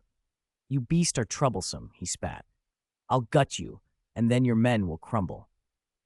Gathering every ounce of his battle aura, he channeled it into his blade until it glowed cold green, preparing to deliver a killing stroke that would break Sirius's defense. The sword fell in a deadly arc, and then a new sound rose from far behind the allied ranks, raw and primeval. The cry came like thunder, a bloodthirsty howl pulled from an ancient battlefield. Ooga! It was the earth-shaking war cry of orcs. A moment later, a different thunderclap rolled through the valley. Not the staccato strike of arcane lightning, but thick, brutal bolts that slammed from the sky like divine punishment, striking the chaotic rear of the allied forces and detonating amid their tents and baggage. Screams and terrified shouts burst from the rear as soldiers froze, their momentum stalling. Thousand Blade's fatal blow hung in midair. He looked back in disbelief. The combined roar of lightning and savage shouts told him what his eyes could not yet see. Another powerful force had just arrived on the battlefield. Thunder spears fall from the sky, and the hunt ends. Black banners snapped in the mountain wind as troops withdrew in orderly ranks into a rugged, hilly basin. This was the grinding array, the decisive battlefield Jason had marked for Sirius. Steep, unclimbable cliffs boxed both sides. A dry riverbed ran down the middle. The entrance was only a few dozen paces wide, a natural choke point where one man could hold back 10,000. Once the main army was funneled in, their numbers would become a liability, crowding, confusion, and a loss of coordination. Quick, don't let them escape, cries rang out. Capture that black-haired commander, Baron Vulture's offering 1,000 gold coins. Greed lit the allied soldiers' eyes. Spurred on by officers and mercenary captains, they chased like madmen. To them, it seemed this force, only 100 mages and 1,000 assorted troops, had been routed. Credit and reward were within reach. But Sirius's men fell back into the pass with unhurried precision, taking up positions at the very edge of enemy reach and standing as if in a practiced drill. Their calm was the mirror opposite of the Allies' impatience. When the Allied vanguard thundered into the defile, they walked straight into a carefully prepared trap. Rise! On command, from an arcane guard, buried runes flared to life. Dozens of waist-high stone walls, manifested by a transfigure, earth-to-stone spell, shot up without warning, forming simple defensive ridgelines across the pass. The frontmost Allied soldiers didn't react in time. They barreled headlong into the hard walls, skulls bursting open. Those behind kept pushing, turning the approach into pandemonium. Then the earth underfoot softened. Countless razor-sharp earthen spikes erupted, turning whole stretches into a field of blades. Screams filled the air as bodies were speared, trampled into incoherent, bloody heaps. The first Allied charge collapsed into chaos and gore. Sirius stood on a high ledge at the side of the pass, gesturing and issuing crisp orders. Squad 1, Ice Roar, freeze the cavalry trying to climb the slope on the left. A biting wind laced with giant hailstones slammed the hillside. Dozens of horses and riders attempting to flank were frozen solid. Man and mount turned into ice sculptures that rolled down and shattered. Squad 2, Chain Flame Impact. Target the center. Saturate it. Fireballs smashed into the packed infantry, bouncing and detonating among them. The narrow gorge became a wall of flame. Men burned and screamed. The air reeked of scorched flesh as the roar of arcane magic filled the valley. Useless, Qianren spat from a ridge where he'd watched his men fall. His face had gone ashen as the weakness of this magical array revealed itself. No matter how strong their mages are, they're still human. Their magic runs out. He barked to the elite mercenaries at his flank. Follow me. Climb from the side and kill that commander. Once their spells falter, they'll fall apart. He slung his door-sized greatsword across his back and was the first to scale the cliff. His men were agile veterans, shrugging off stray spells and using every rock protrusion to surge upward. Their goal was serious. Kill him, and the spellwork would crumble. Sir, be careful. Deputy Arnold shouted. Sirius had seen the flanking team. Instead of alarm, a sneer crossed his face, the Gryffindor itch for a true challenge sharpening in his bones. Hold the front. I'll take this, he said to Arnold, then fixed his gaze on Qianren ascending the cliff. His gray eyes brightened with the thrill of combat. In the blink of an eye, Sirius's form blurred. A tall man vanished, and a black feral hound, huge enough to rival a dire wolf, stood in his stead. Muscles rippled under sleek fur. Rational ferocity burned in its eyes. The beast gave a low, savage growl and bounded across the cliff with the ease of a beast on flat ground, charging straight at Qianren. The mercenary leader's surprise flashed into fury. He had never seen such a transformation spell, but he trusted his instincts. This was dangerous. He drew his greatsword, and a faint green battle aura bloomed over him like a second skin. Dog and man met on the vertical face. Qianren swung a blow that could split mountains, but the black hound dodged, claws raking deep grooves into the rock. Using the foothold, it leapt, jaws snapping for Qianren's throat. Sword met fang. Sparks flew as steel met teeth. The fight became primal, slash against bite, rending rock as much as flesh. Qianren's aura kept Sirius's claws from cutting deep, but every impact shook his arm numb. Sirius used the agility of his animagus form, darting, feinting, looking for a gap in the shielded mercenary's defense. Rocks tumbled continuously around them. By sheer speed and ferocity, Sirius pinned Qianren halfway up the cliff, locking him in place. But below, the Arcane Guard's magic was being drained by relentless casting. Some mages were pale and stumbling, forced to meditate to recover. Spell density and potency thinned. Spurred by desperation, the allied ranks pressed forward, storming over ruined stone walls in wave after wave. Guard casualties rose. Qianren forced Sirius back with swordwork, seizing a breath. He sneered down at the battle and shouted, "You beast are a nuisance, but your dog's life is mine, and your troops won't hold much longer." He gathered his aura. His greatsword gleamed blue with lethal intent, ready to break Sirius. Then, from the rear of the allied lines, a wild, bloodthirsty cry erupted. "Wooga!" It was the war roar of orcs. Thunder rolled through the valley, but it wasn't the Arcane Guard's lightning strike. Thick bolts of lightning, as wide as buckets, began to plummet from the sky, detonating in the chaotic rear of the allied army. Screams and panicked shouts exploded from the back ranks. The soldiers attacking the pass faltered. Qianren's downward arc froze. He looked over his shoulder in disbelief. The overwhelming lightning and the savage roars announced a new force had arrived. It was Jason. Perched on the cliff, the Black Hound cocked his head at the familiar orc roar and the thunder that belonged to Jason. He dodged Qianren's distracted stroke, trading grazes for position, and sank his teeth into the mercenary's shoulder. "Ugh!" Qianren snarled as his aura cracked where Fang had found purchase. Sirius pulled away, reverting to human mid-leap and landing with a steady grace.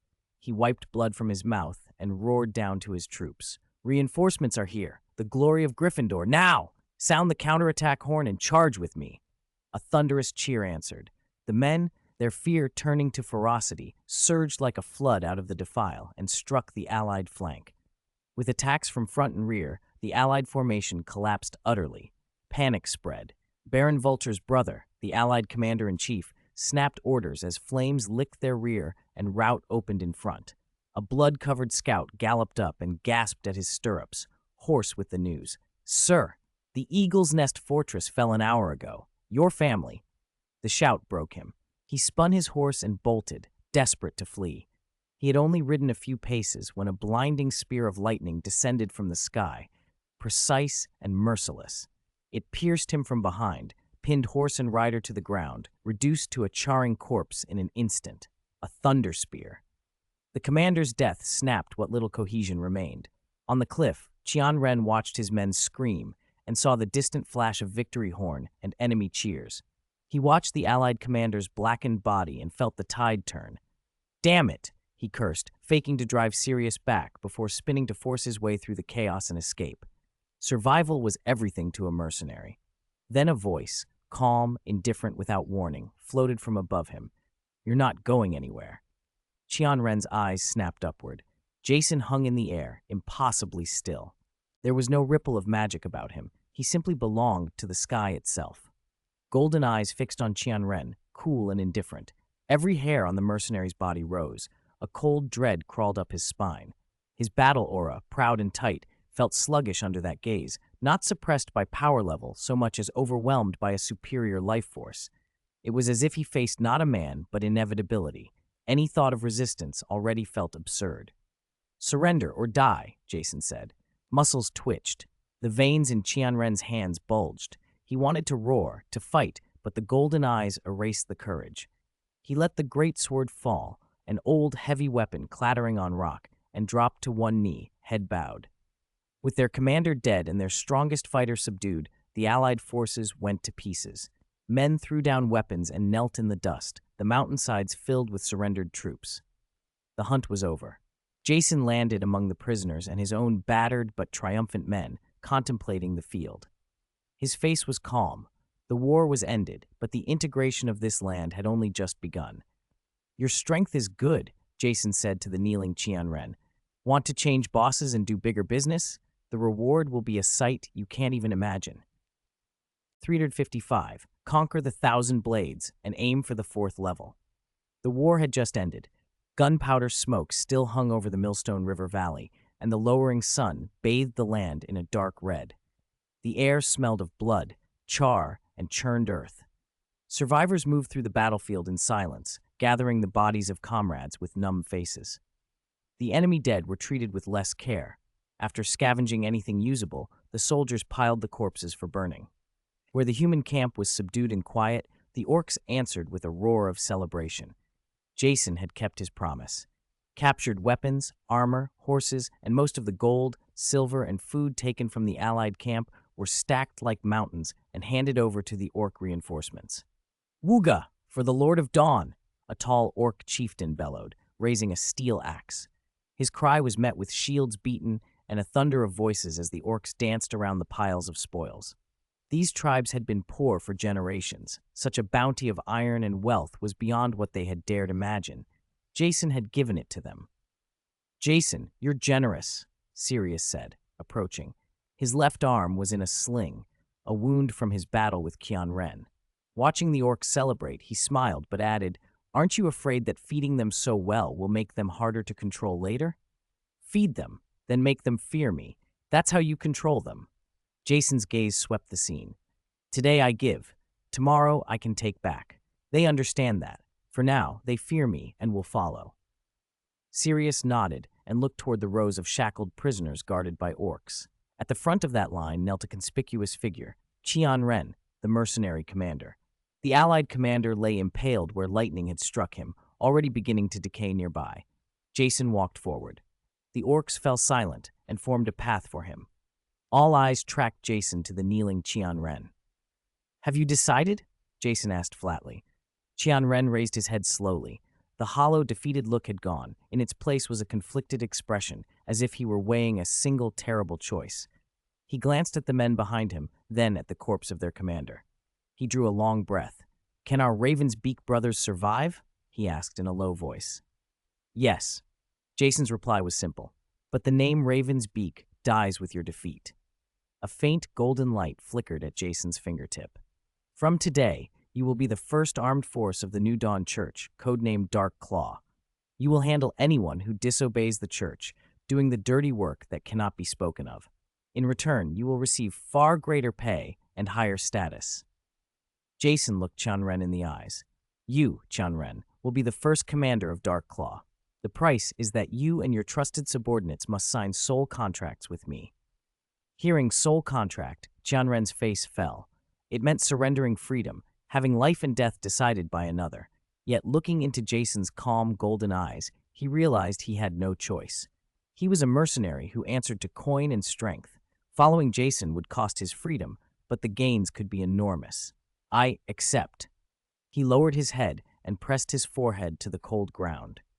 With the mercenary group subdued, it was time to inventory the spoils. Over the next 2 days, Jason and Sirius searched the vaults of the 5 defeated noble houses. Generations of hoarded wealth filled those vaults, gold coins, jewels, and antiques by the cartload. Jason paid little heed to trinkets and paintings. He was hunting for the strange and the magical. In a hidden, magic-warded compartment in the vault of Baron Vulture's brother, they found 2 plants in jade basins. Each stood about a foot tall and was completely translucent, like stems and leaves carved from moonlight. A faint luminescence shimmered across them, and a calm aura radiated outward. "Moonlight grass," Jason breathed, surprised. Moonlight grass was a rare, high-grade potion ingredient, rich in pure spiritual energy, prime material for refining soul-type potions. Finding 2 mature specimens was unexpected. In the vault of another rotund baron, they opened a giant cold iron safe. Within, sealed in a transparent soul crystal, a heart the size of a man's fist thudded, golden and still with feather roots attached. Even trapped inside the crystal, it beat slowly but powerfully, each beat seeming to gather immense energy. A griffin's heart, Sirius said, peering at it. Judging by the energy, it must be from an ancient griffin, at least 500 years old. These nobles were thorough. Jason carefully secured the soul crystal. The energy within was strong and pure. For someone seeking a breakthrough, it was treasure. Standing amid the vault's riches, Jason tallied his gains. The pieces he needed to advance to the fourth tier were coming together. The soul crystal from the Elven ruins solved the issue of the core material. The dimension stone from Eagle's Nest Fortress represented spatial principles. The newly acquired moonlight grass supplied spiritual power. The griffin heart could act as an energy carrier. He felt the breakthrough drawing near. Returning to Floating City to assault the fourth tier was no longer far off. The final act of the war was dividing the map. In Eagle's Nest Fortress Great Hall, a map of the northern Southland lay spread across a long table. Jason dipped a quill in red ink and drew a circle centered on Lionheart City. The circle encompassed the lands of the 5 defeated nobles: Eagle's Nest Fortress, Iron Rock Keep, Silvermoon Valley, and more. A territory spanning thousands of square kilometers and home to over 200,000 people now sat inside that circle. From this day on, this will be the earthly divine kingdom of the New Dawn Church, Jason said, setting down the pen. In the northern Southland, a vast power named for a church was born. Its territory and strength made it more than a regional force. It was a player on the broader stage and could soon draw the attention of other gods. Jason planned to consolidate the war's gains and focus on cultivation. He did not know that his campaign had stirred ripples far beyond the north. In the Holy Light Great Cathedral at the center of the distant continent, an elderly man in a simple white robe read an urgent secret report from the north. He was the Pope of the Holy Light Church. 5 nobles consecrated by the church, along with their armies and allies, almost 5,000 people wiped out in a single day, the report said. The Pope handed the document to a cardinal beside him without emotion. The one who struck calls himself the God of Dawn. Intelligence reports he uses powerful lightning divine magic and took orc support. The cardinal's face darkened. Your Holiness, faith in the north is already fractured. Now a powerful new god has emerged. If we don't act, the authority of the Holy Light will be lost. The Pope nodded and picked up a scepter carved from Holy Light wood. He tapped a golden parchment laid out before him. Issue my command. Sign a divine investigation order, he intoned, his voice carrying through the cathedral. Send St. Raphael to the northern Southland immediately. I want him to determine whether this so-called God of Dawn is a true god or a disguised demon. 356. From today on, I am the rule. The war was over. In the council hall of Lionheart City, a meeting to decide who would wield power had just begun. Around the long granite table sat newly surrendered nobles and officials, and mercenary leaders headed by Qian Ren. The air was taut with tension. Everyone was on edge, unsure what would happen next. They all knew this meeting would determine the fate of the land and of them. Jason sat at the head of the table, his gaze sweeping calmly over the room. His eyes were sharp and commanding. No one dared to meet them for long. Sirius sat to his left, appearing relaxed but watchful. Marcus sat to his right, motionless and expressionless. Silence, Jason said with a small gesture. The war is over. Thank you all for your cooperation. You spared us a lot of trouble. He paused to let the weight of that sink in. The old rules are gone. From today, there will be new rules. I call them the Code of Dawn. Arnold immediately began handing out copies of the parchment. The nobles unrolled them eagerly, and then their faces fell as they read. Their objections spilled out. Abolish hereditary privileges? Even our territorial laws are gone? One protested. All land belongs to the gods? People get land by working for it? Another spluttered. We have to pay taxes based on income like commoners?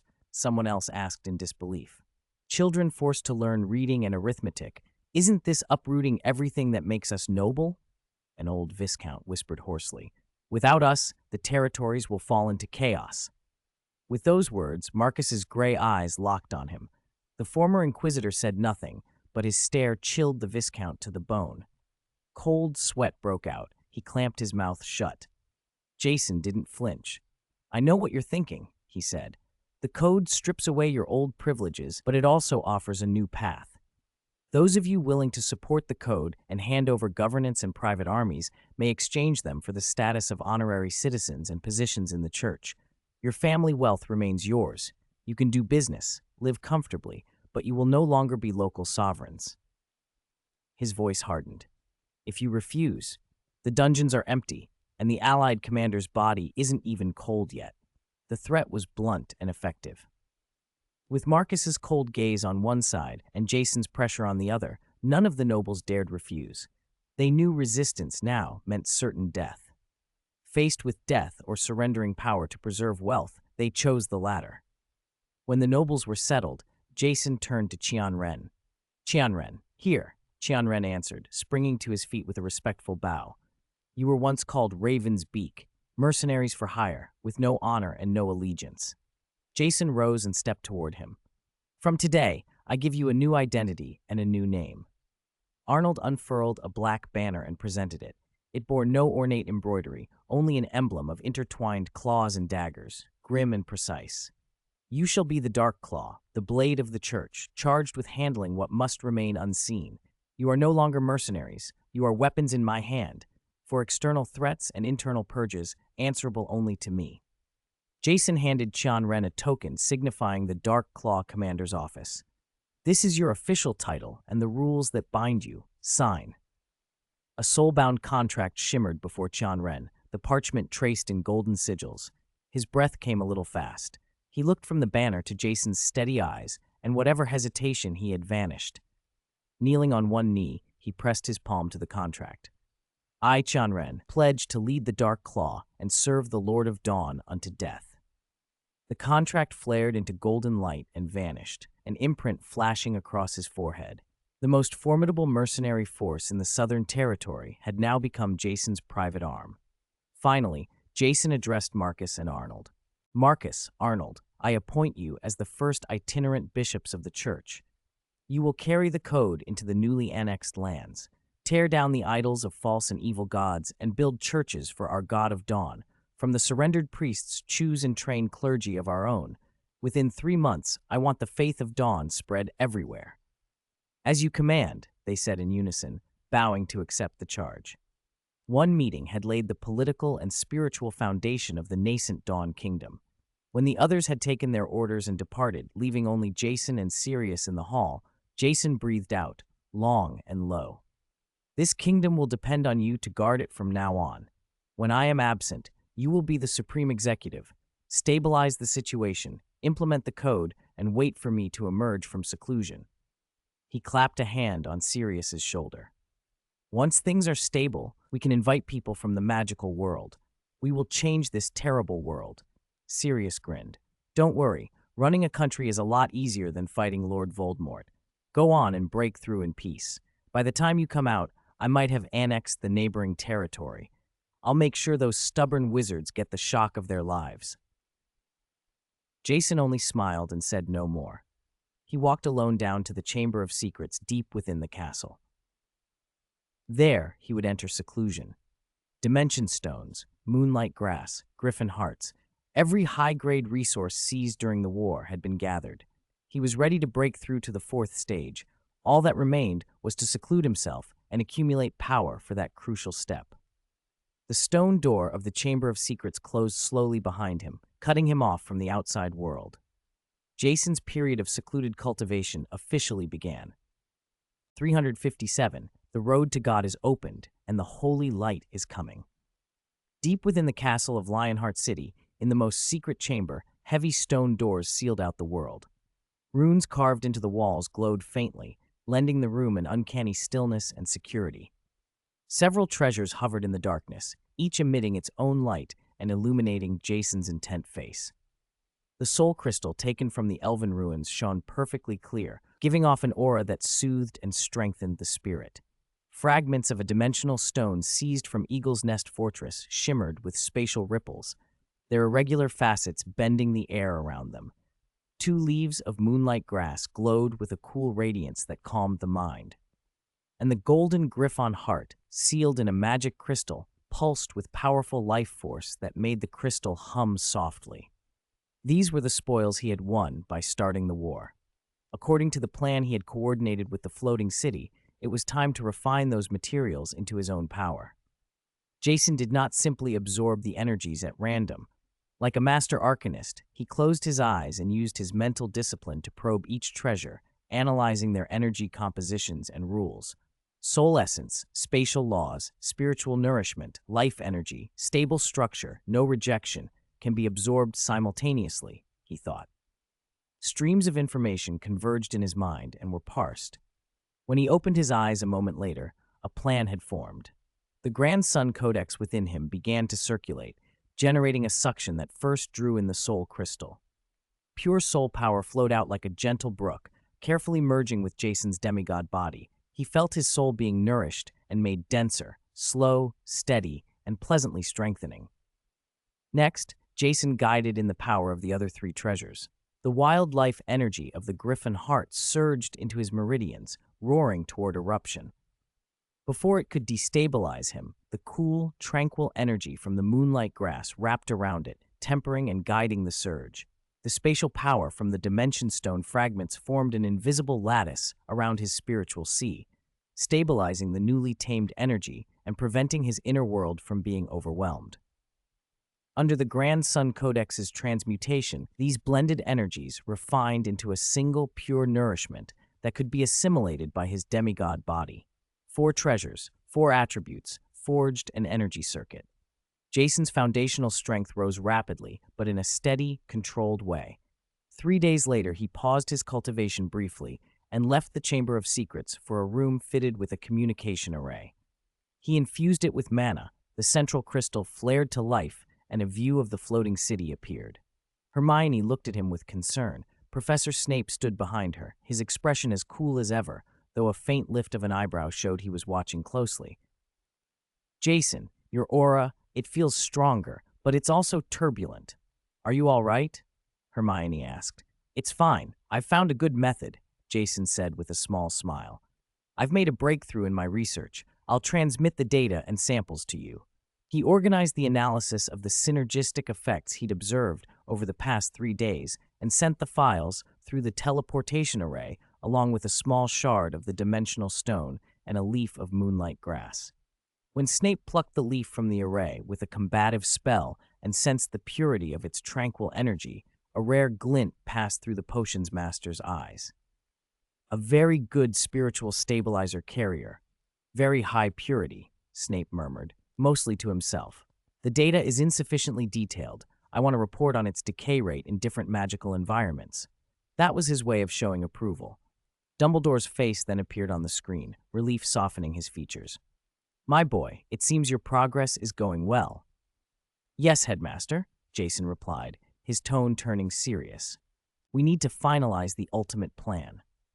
"Just as we discussed," Dumbledore said, nodding with trust. "Build your power up to the peak of the 3rd tier while you're there. Do not rush a breakthrough. Rapid gains will create a huge resonance and may attract the attention of powerful beings.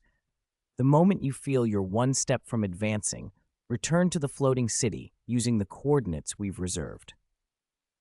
"With the headmaster, Professor Snape, and all of us watching your back," Hermione added, her eyes shining, "and with the whole floating city as your energy reserve, you'll even be able to temporarily take over the British Wizarding World's magical surveillance network. Only by advancing to the 4th tier divine rank under such protection can you be safe." "I understand," Jason said, solemn. He was not alone. The call ended and Jason returned to the Chamber of Secrets. Outside, his nascent kingdom was being watched over by another guardian. Under the night sky, Sirius, dressed in black combat leathers, stood on Lionheart City's walls, wind whipping his dark hair. His gaze swept the city below and the dark wilderness beyond. The reckless youth was gone. In his place stood a composed, cold regent. Qian Ren appeared silently at his side and knelt. "My lord, remnants of the old nobility in Silvermoon Valley to the east attempted to stir rebellion. They've been dealt with cleanly. Not a single one left alive." Good, Sirius said without turning. His voice was low. Hang their family crests at the valley entrance so anyone tempted by treason knows what happens to traitors. He understood how critical Jason's uninterrupted cultivation was and how any disturbance could spell disaster. He had changed from a warrior who once sought vengeance for a friend into a monarch protecting a homeland for that friend. He felt the weight of Jason's trust and the echo of James's dream to build a peaceful, powerful homeland. Inside the chamber, Jason's strength continued to grow. Outside, Sirius's guardianship did not falter. Yet neither of them knew that. Far to the north in Holy Light City, an order personally signed by the Pope and sealed with the stamp of holy investigation had already been issued. Deep within the great cathedral, in the radiant heart of the Holy Light Church, a young saint in a pure white robe held the edict. Golden hair framed his handsome face, and his golden eyes burned with the fire of faith. He was Raphael, the finest saint of his generation. Reading the command, he murmured the words aloud. Go north, bring back the head of that false god, or proof of his submission to the holy light. A trace of pity crossed Raphael's face. He pressed the edict to his forehead and whispered a prayer, another lost lamb trying to steal my Lord's glory. May the holy light guide me to lead him back to the right path, or cast him into eternal rest. Chapter 358, The Ultimate Weapon, The Saint Arrives. The city of Holy Light was a place of white marble and burnished gold. In the great cathedral, the Supreme Council of the Holy Light Church sat in session. The Pope occupied the Holy See, flanked by 12 red-robed cardinals, men whose power shaped doctrine and war alike. The hall was hushed except for the crackle of holy flames in crystal chandeliers. Gentlemen, examine this urgent report from the northern reaches. The Pope pushed a magic scroll to the center of the table. The parchment unfurled and bloomed into a light screen, replaying everything the observer had recorded while watching Marcus. The images were blunt and terrible. Marcus first approached a being who called himself the God of Dawn. The being then hurled a spear of lightning that split heaven and earth, driving through the supreme commander of several thousand allied troops and into the ranks of his guards. And finally, Marcus, the inquisitor once famed for his loyalty, stood transfixed, then fell to his knees and swore allegiance to the new god. The screen froze on pale golden eyes. The council chamber fell into a stunned silence. A demigod. This is demigodly power. The cardinal who led the Inquisition could not hide his alarm. This isn't merely murdering nobles. This is betrayal of the holy light. Our chief inquisitor has turned on us. We must launch a crusade at once, thundered a tall, battle-hardened bishop who oversaw the Templar Knights. His voice carried the heat of immediate action. In the name of holy light, we will strike this false god down. I request Saint Raphael, his spear of judgment will pierce any heretic's heart. Too rash, Phillips. An older cardinal in charge of scriptures snapped back. The report itself warns that this enemy's power is high and poorly understood. We do not yet know if this is a demon in disguise or a true god awakened. A reckless war could drag the church into calamity. Debate rose into a clamor. Some demanded instant vengeance to defend the church's honor. Others counseled investigation and caution, lest they provoke an entity they could not defeat. Enough. The Pope's single word cut through the noise. His gaze swept the room, calm and inexorable. A sword can cut through darkness, but against one who calls himself light, a sword only gives him a stage to play the martyr. He turned his attention to a cardinal who had remained silent, an elder custodian of holy texts and rites. What we need is a mirror, not a sword. The Pope's voice carried weight. I have decided. Send Saint Seraphina to the northern reaches to ascertain the truth. Saint Seraphina. Even the belligerent Phillips fell silent. Where warriors spoke of blades and siege, the name of Seraphina provoked reverence and an almost clinical certainty. She was not famed for battlefield slaughter. She had never been counted among the church's deadliest champions. But in a century, she stood alone, born with an intimacy with holy light so rare she was spoken of as its human conduit. Her divine art, true area, bore no outwardly offensive power, yet its effect could not be measured in mere force. When Seraphina sang, a tide of pure holy light would wash across a place. Under that tide, falsehoods, spells and disguises, every darkness that was not of the light, would dissolve like snow under the sun. She was the bane of shadows and the trump card the church kept for exposing false gods and deceivers. I command it, the Pope pronounced his order. Saint Seraphina will depart immediately for Silver Sail City, the neutral port closest to the Dawn Kingdom. In the great cathedral there, she will carry out a holy survey of the entire Dawn Kingdom. He emphasized the restriction. Until she reports, no one is permitted to enter the Dawn Kingdom for any purpose. It was both cautious and ruthless. 3 days later, a small, discreet party arrived in Silver Sail City. A modest carriage, flanked by 2 lightly armored female Templar knights, rolled into the doors of the city's great cathedral. When the door opened, a young woman in plain white linen stepped out. Even the city's hawkers and guards paused. The moment seemed to reach into the marrow of people. She had long silver hair, skin like milk warmed by candlelight, and sky-blue eyes whose purity felt like a balm.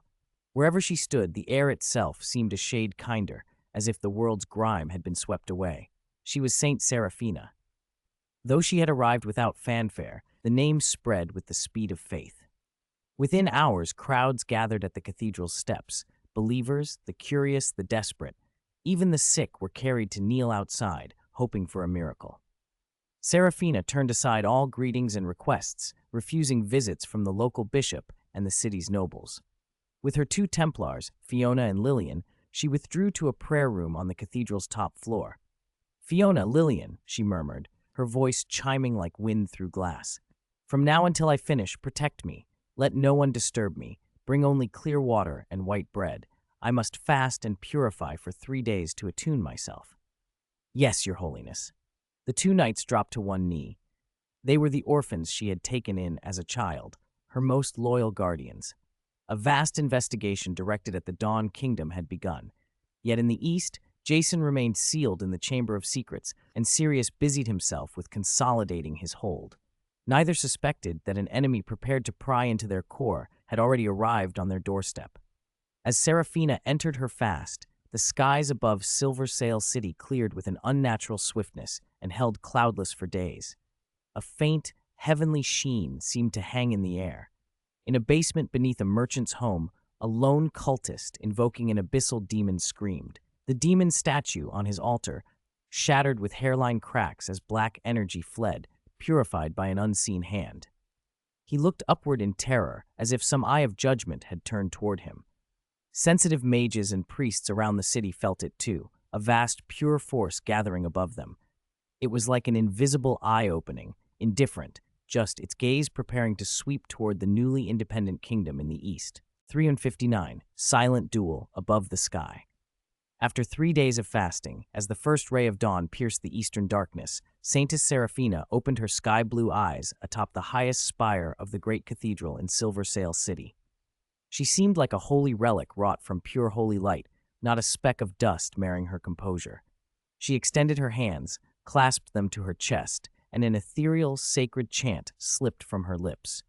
It was the music of heaven, born from the resonance of soul and holy light. Every syllable carried the power of purification and judgment. As she chanted, a complex holy light array unfolded above the cathedral, vast enough to blanket the sky. Countless intricate runes swirled across it like stars, emitting a soft white glow that bathed all of Silver Sail City in sacred radiance. In the name of God, true aria multiplicita. When the final syllable fell, the array detonated in a brilliant surge. A visible tide of white light, holy as moonlight, rolled outward from her, flowing toward the eastern Dawn Kingdom. Where the light passed, wonders followed. Mountains, rivers, and towns were washed in this gentle white radiance. Farmers in the fields felt warmth spread through their bodies, their fatigue melting away. They looked up at the sky with reverent awe. City dwellers were soothed, their anxieties quieted, quarrels fading into a rare calm. But beneath that peace lay a merciless cleansing of darkness. In a long-forgotten battlefield, vengeful spirits buried beneath the soil howled silently as their black chi was swept away. A necromancer, hiding in an underground cave, screamed as his skeletal thralls crumbled like wax beneath the light. He writhed, scorched by omnipresent radiance, his soul trembling. In a noble's chamber of secrets, a cursed portrait smoked, and the resentful face within was purified inch by inch until it became an ordinary painting. The holy light's scrutiny was just, magnificent, and relentless. Hundreds of kilometers away in the Chamber of Secrets of Lionheart City, Jason opened his eyes from deep meditation. A frown crossed his brow. This was no ordinary assault. There was no killing intent, only an overbearing force that sought to analyze and judge, like a boundless net trying to envelop a kingdom and sift every secret. It probed the nascent domain he had quietly rooted in the Grand Sun Codex that invisibly enveloped his realm. "No one is so brazen in my domain," Jason snorted, a flicker of displeasure in his golden eyes. He did not break his cultivation or lash out with crude lightning. That would only turn the exchange into a savage brawl on the other's terms. Instead, he split off a wisp of consciousness and mobilized his domain.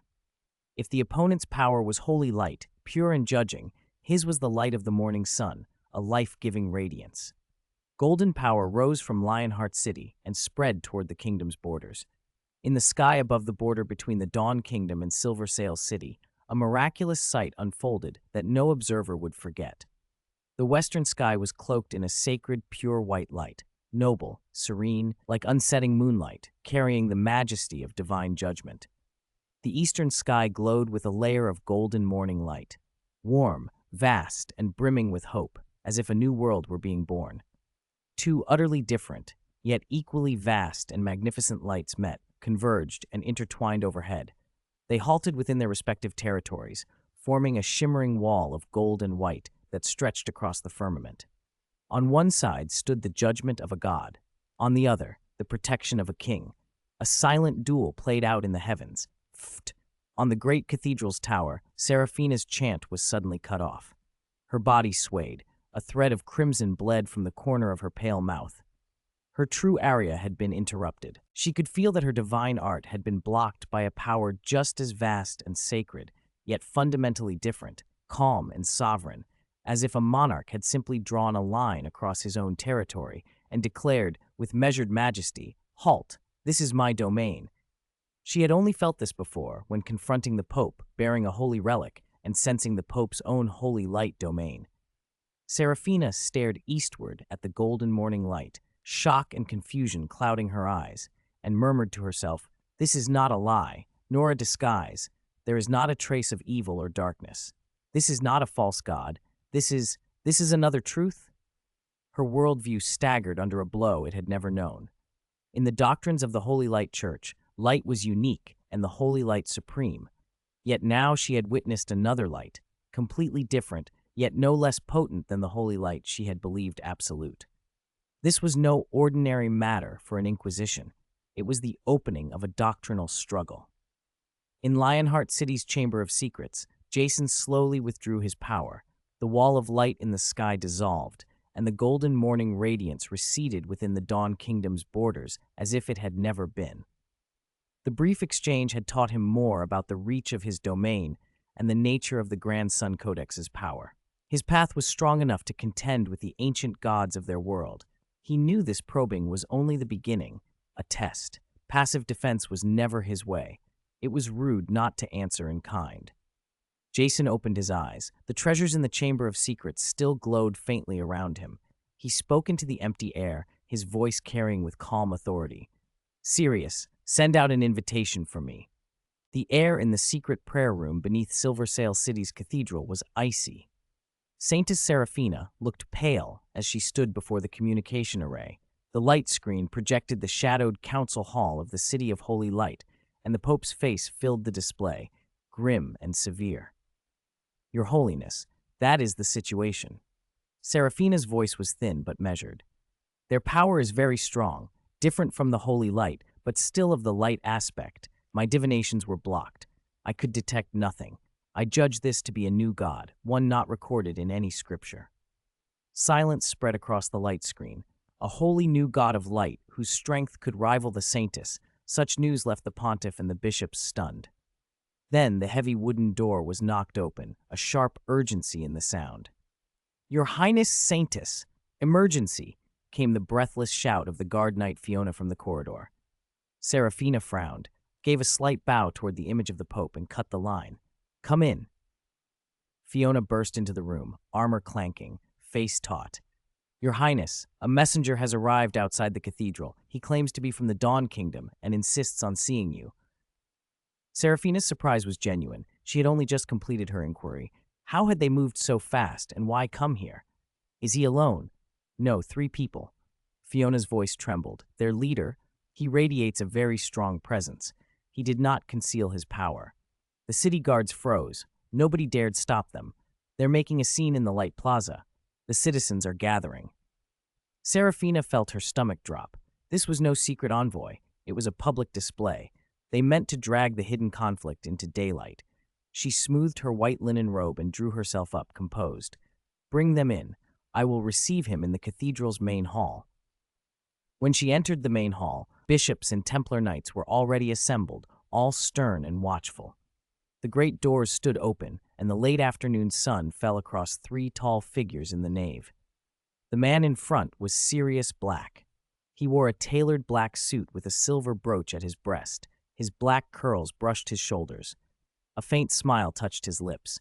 He did not exude an obvious pressure, but every Templar's hand tightened around their sword hilts. None dared to step forward. 2 arcane guards followed him, clad in black armor. Their visors hid their faces, but the murderous aura about them chilled the air by degrees. Sirius swept his gaze across the hall, pausing when Seraphina descended the steps. The smile deepened. You must be Her Highness, Saintess Seraphina. He inclined his head in a courteous bow, eyes regardful as if appraising a masterpiece. Seraphina met his courtesy with cool composure. Are you the envoy from the Dawn Kingdom? Precisely. Sirius straightened and produced a glowing parchment from inside his jacket, stamped with the Sun and Dawn emblem.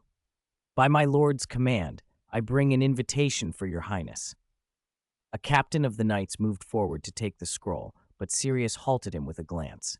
My lord commanded that this be given personally into the hands of Her Highness Saintess. His voice was soft but firm. Seraphina raised a hand to stop the captain herself, and he descended the steps and took the parchment. The moment her fingers brushed the seal, a warm, immense golden power throbbed from it. She broke the seal and unfolded the letter. The lettering shimmered in golden ink. As she read, her pupils tightened. The invitation was written on equal terms. The mysterious god of dawn invited the Saintess of the Holy Light Church to a public theological debate 7 days hence on the hill at the border between the 2 kingdoms, the place where 2 lights had once clashed. The subject was singular and absolute. What is holiness? What is the true meaning of faith? Seraphina's fingers tightened on the parchment. This was an open provocation. She could not refuse without conceding guilt. To decline would be to let the world believe the Holy Light Church was afraid of scrutiny, a hollow claim to supremacy exposed without a fight. To accept would be to recognize the challenger as an equal, to place her dignity and that of the Church on the playing field of another's choosing. The cathedral held its breath. The onlookers outside leaned forward. Sirius, sensing her hesitation, amplified his voice with a ripple of magic until it carried through the nave and even to those gathered beyond the doors. My master says the truth is clarified by debate, he announced. If the holy light only dares to peer from the shadows and probe by underhanded means, perhaps it is not as upright and honorable as it claims. A murmur rose among the citizens. Is that true? Was the saintess spying? Does this dawn god really challenge her openly? Seraphina lifted her head slowly. Her sky-blue eyes were steady. She folded the letter, her voice low and clear. Tell your master, I accept his invitation. Thus a highly anticipated theological debate was set. News of it spread like wildfire. Within a day, the whole of Silversail City knew, and the story rippled outward. In 7 days, the Hill of 2 Lights would be the focus of every faction's scrutiny. The debate's outcome would decide whether the Dawn Kingdom would be branded a cult and isolated by the world, or acknowledged as a rising holy nation worthy of standing beside the Holy Light Church. The greatest suspense was how Jason would present his theology, a blend of modern thought and arcane civilization, before all those watching.